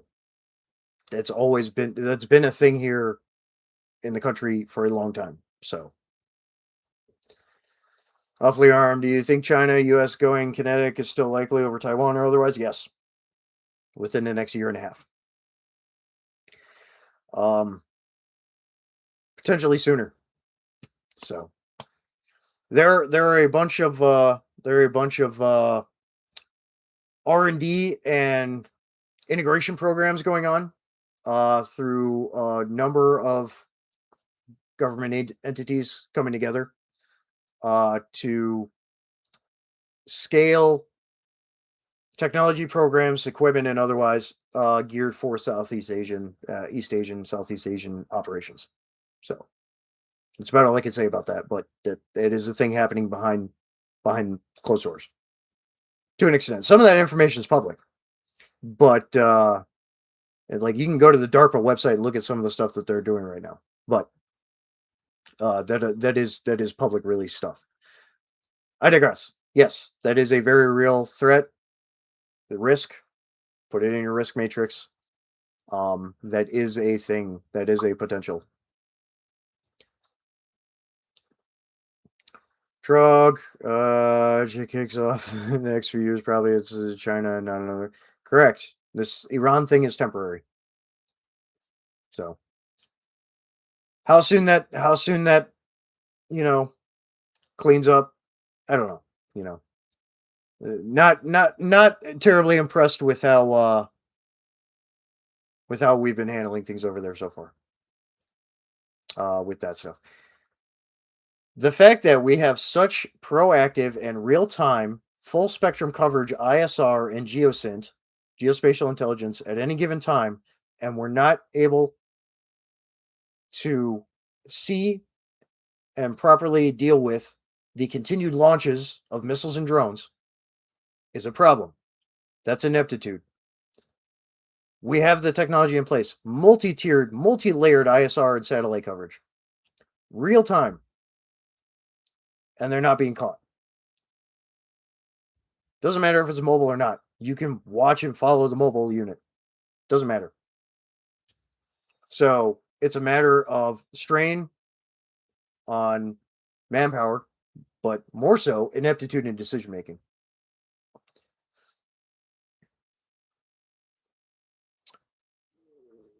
MCTV, the internet existed when you turned 18, but it wasn't something they counted on you having access to. Yeah, yeah, oh yeah, back in the day. Yeah, absolutely.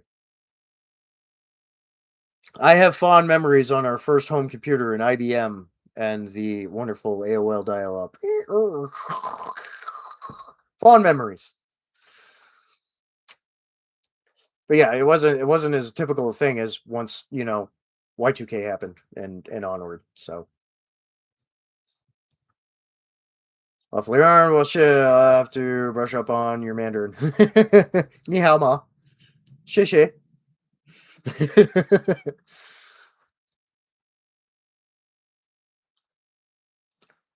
Well, and it's with the age increase back to the surge, and I was in during the surge in the military during the GWAT and stuff. The surge to the 42-year-old cutoff age for the branches and stuff. That it's not a new thing that's happened before, obviously, but that happening is one of many indicators if you're finger on the pulse.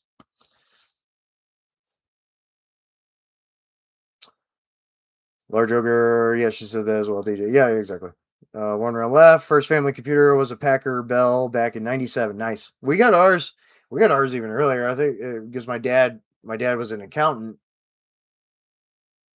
and plant manager on and off too, but an accountant, so he had to have a home computer. And his side of the family was kind of into stock trading a little bit too, stock jocks. Um, but yeah, I think we got our computer in '93, '94, right around then. Yeah. Old IBM. That thing ran like a champ. Love those old games on it, man. There were some awesome games back then.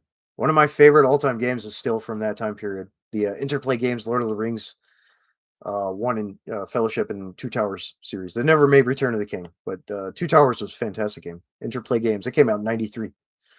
Love that game still. It's awesome. I can't play it. I mean, there's emulators out there for it, but I can't play it. I don't have time for it anyway. I haven't touched a video game in like 11 years. So so DB, us and China rely on each other more than either of us want to admit it. Correct? Yeah, a lot of economic warfare going on right now too. You expect or hope it stays unconventional. I mean, there's a lot of indicators that are showing we will not stay. There will be obviously unconventional warfare, but it will not stay completely totally unconventional. Unfortunately, it's just something to keep an eye on. You know, you've got mail. Yes, exactly, Ogre. Yeah, US and China. One round left will be pretty cash money if we got Chinese guns and ammo again. Highly unlikely. What a man could do. Well, I wouldn't want a QBZ. Those rifles are dog shit. We're not like so the Norinco, the well-made Norinco AKs and stuff. Like, yeah, those are fine. My buddy had a Mac 90, which is one of those variants, one of the Norincos. Back in the day, the thing ran like a champ. It'd be much cooler to get cheaper AK ammo again. That's for sure. And not that corrosive shit either. Our Joker able to play original Doom. Yeah, original Doom. Original Sim City. The original Sim City. Wonderful game back in the day. And that was all MS DOS, you know. Trog. Crazy to think how crazy internet was in the 90s having grown up in the 2010s. Yeah, dude. You're just a baby. You're a baby. Yeah, it's crazy how far it's come. Well, like even in the GWAT, you know, there's I was in 05 to 08, like digital cameras were just becoming more of a thing. I had two disposable cameras I took with me overseas. Film developed disposable cameras. Like there was only a couple of dudes, you know, kind of dotted through units that ended up saving up for like a Sony camcorder with the cassette tape camcorder, or a small digital camera to take photos because there weren't video cameras really back then like that. Um, those were kind of intermittent. Lots changed. Lots changed. I had the Nokia brick cell phone, the classic one from the early 2000s. Like when I first started driving, is when I got a cell phone. And that was the first phone.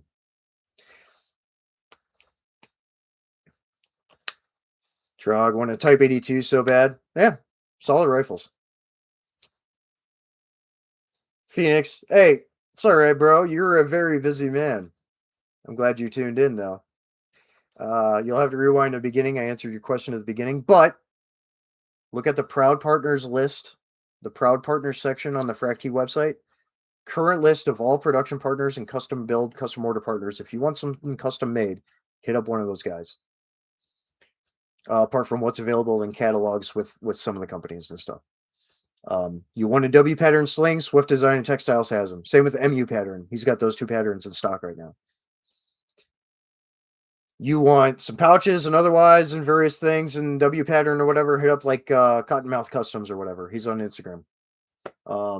There's more partners coming soon though too. So more catalog partners and more custom order partners. Unsaved DB, maybe y'all should call me a boomer. Built first house in the 2010s. Yeah, when it was affordable too.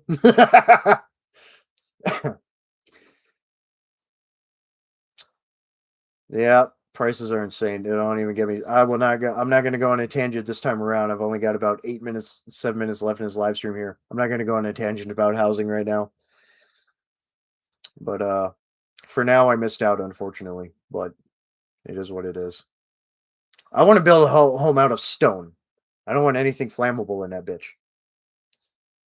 Steel girder, steel beam reinforced, stone. Nothing burns. It'll last hundreds, if not 1,000 years.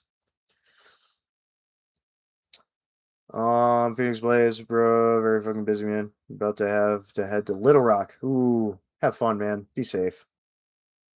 Little Rock can get a little sporty. Yeah. Yeah, don't even get me started on it, Ogre. Yeah, the housing situation is ridiculous. It's insane. Exactly, Trog. Reject modernity, embrace rock. Stone. It's just more practical, too. It's actually more sustainable. There's a lot more rock available than even trees. It takes a long time for trees to grow. That's a sustainable resource, but I hate stick frame houses. Not a fan.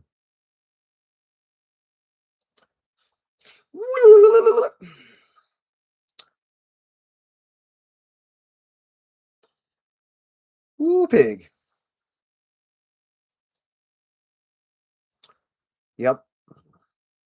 Stone. Timber frame and brick. Yeah, I still don't. I still don't want timber frame.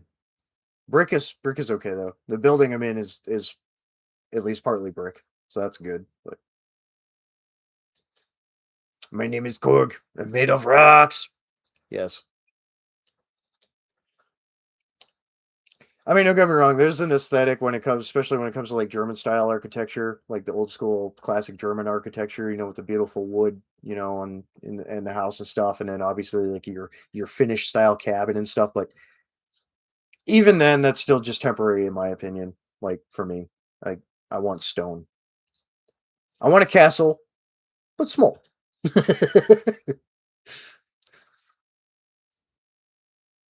Yeah, all of the above. They don't fucking burn, man. You know. Hey, there's Tin Man. Nice you can make it with, like 5 minutes left of my life. No, what's up, brother? Yeah, kitty kitty. I am drinking a B Nectar Zombie Killer Sizer. It is a hard cider with mead and cherries. Delicious.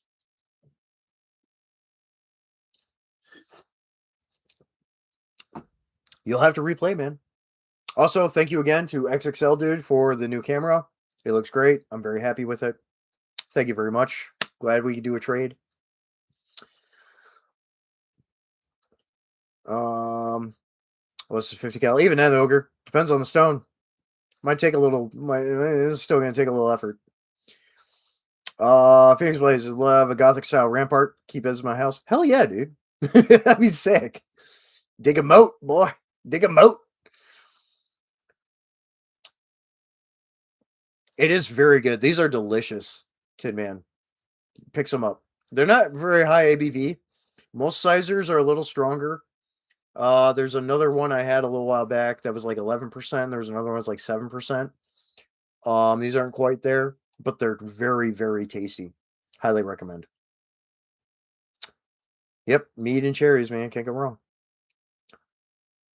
Is it sweet or dry? Right in between. I don't like too dry. I don't like dry wines. So it's a nice in between. You get a nice tartness with this.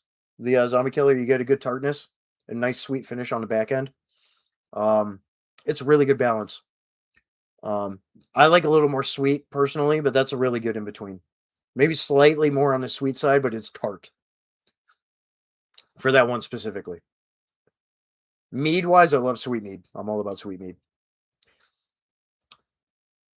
Hit me with the info. Bring some back.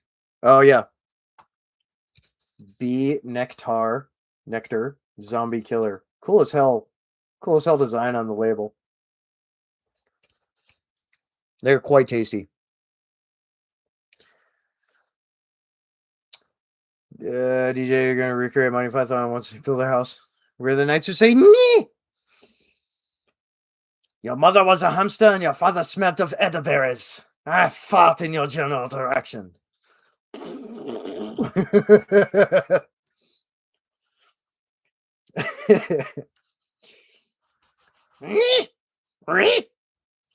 Yeah. Love it. Love it, love it, love it.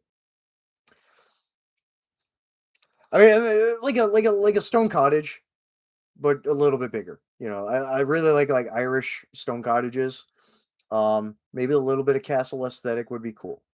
I watch Andrew Camerata's channel and his shipping container castle house is freaking awesome. It's awesome. The knights would say, that about sums up the entire world right now. Yeah. Yep. Oh yeah. Oh shit, man. 2 hours flew by. Now I'm gonna go make some pho. I'm gonna make some dinner. Love my pho. I would have done well in Vietnam, I gotta say. I would have I would have I love Southeast Asian food. Love it. I would have done just fine eating that all the time.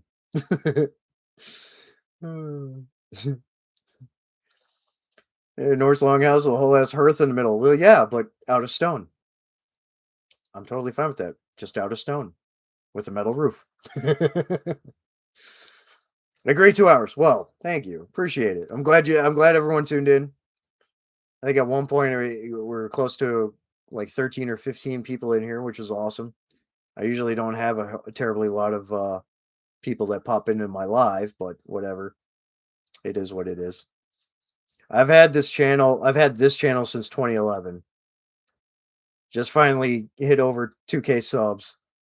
It shows how little effort I put into the channel if as far as that goes. I don't do a lot of big production stuff. This ain't Hollywood, you know. Music stuff is one thing. The occasional short film or comedic thing is another. Rest of the time it's just off the cuff, very straightforward, you know. An amazing 5 minutes for you. That's what she said.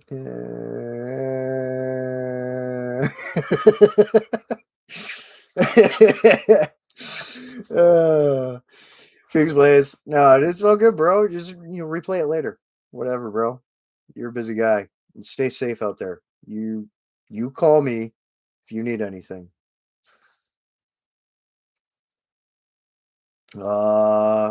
Also, Josh Munder Frontiersman. I know he's not in here, but everyone send your thoughts out to Josh, his nephew, who's just 4 months old. The other day had a serious medical episode and is in the hospital. Something happened. Don't really know what. I haven't heard anything from him, but go check out Monitor Frontiersman Training Group as well. Rebel Spirit Operations and his training group. He's got a good website. I'm one of the partners on there. Not affiliates, but partner. Frac T Camo. FracTCamo.com. Fractal Spectral Camouflage Systems is my camouflage brand. Check out the website. Check out the Instagram. I post every day of the week on there. One post a day a week. One post a day throughout the work week.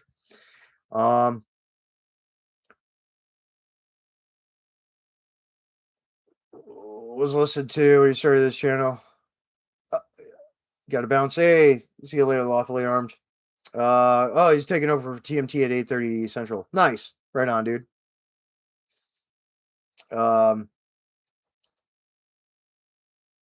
Let's say if recently I had a layover in Seoul for the first time. The airport looked like a space station. It was awesome. Dude, Seoul and Dubai have the coolest airports, man. They're nice. They're nice airports. Hell yeah. Yeah, it was definitely a lesson to 2K when I started this channel. Like, I got a couple of subs pretty quick, but yeah, it just, whatever. It took a long time to even get to 1K, and now I'm finally at 2K. It's whatever, I try to do a video a week. That's not the norm though. And then the live streams here I do about one a month for Q&A, just because I am busy, with Frac T, trying to get the business going. I was very busy with work, otherwise as a contractor before and stuff, so didn't have time for it. But things change and that's okay. So I try to do one video a week though.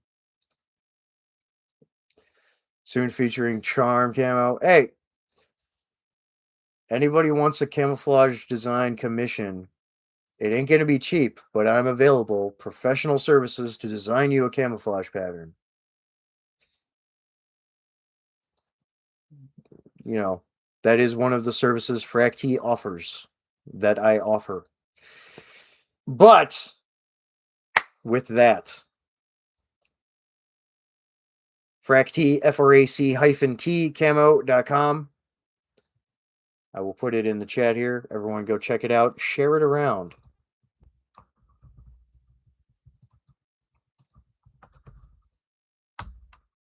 I'm also on Instagram. Go check it out. Check out the Instagram. Share it around. Getting more partners soon. More gear. All of that. With that, thank you all for tuning in. All the woodland, baby. All the woodland pattern. I'll share in the Frac, dude. I appreciate it. Hey, Tin Man, you and Covert get together. Risky Recondo rigs gotta happen, man. Once you guys get that up and running, I'm sending you the prototype to get it going. Well, we'll need to talk about that a bit, but freaking seize the carp. I mean, carpe diem. You know what I mean. Anyways, that being said, Thank you all for tuning in. Great questions. Great chat as always. Always love talking to everyone, answer questions, talking about topics and everything else. It's been great. Frack T Camo, go check it out. Go check out my bands. They're all listed in the About section of my YouTube channel. There's links to all the bands. Go check out all the music. Do the things. Mildly schizo buffet. I'm not schizophrenic though. I am of sound mind. Just a little weird, you know? We're all a little weird, especially after the lives we've lived. With that, thank you all for tuning in. I appreciate all of you. And as always, metal up. Out.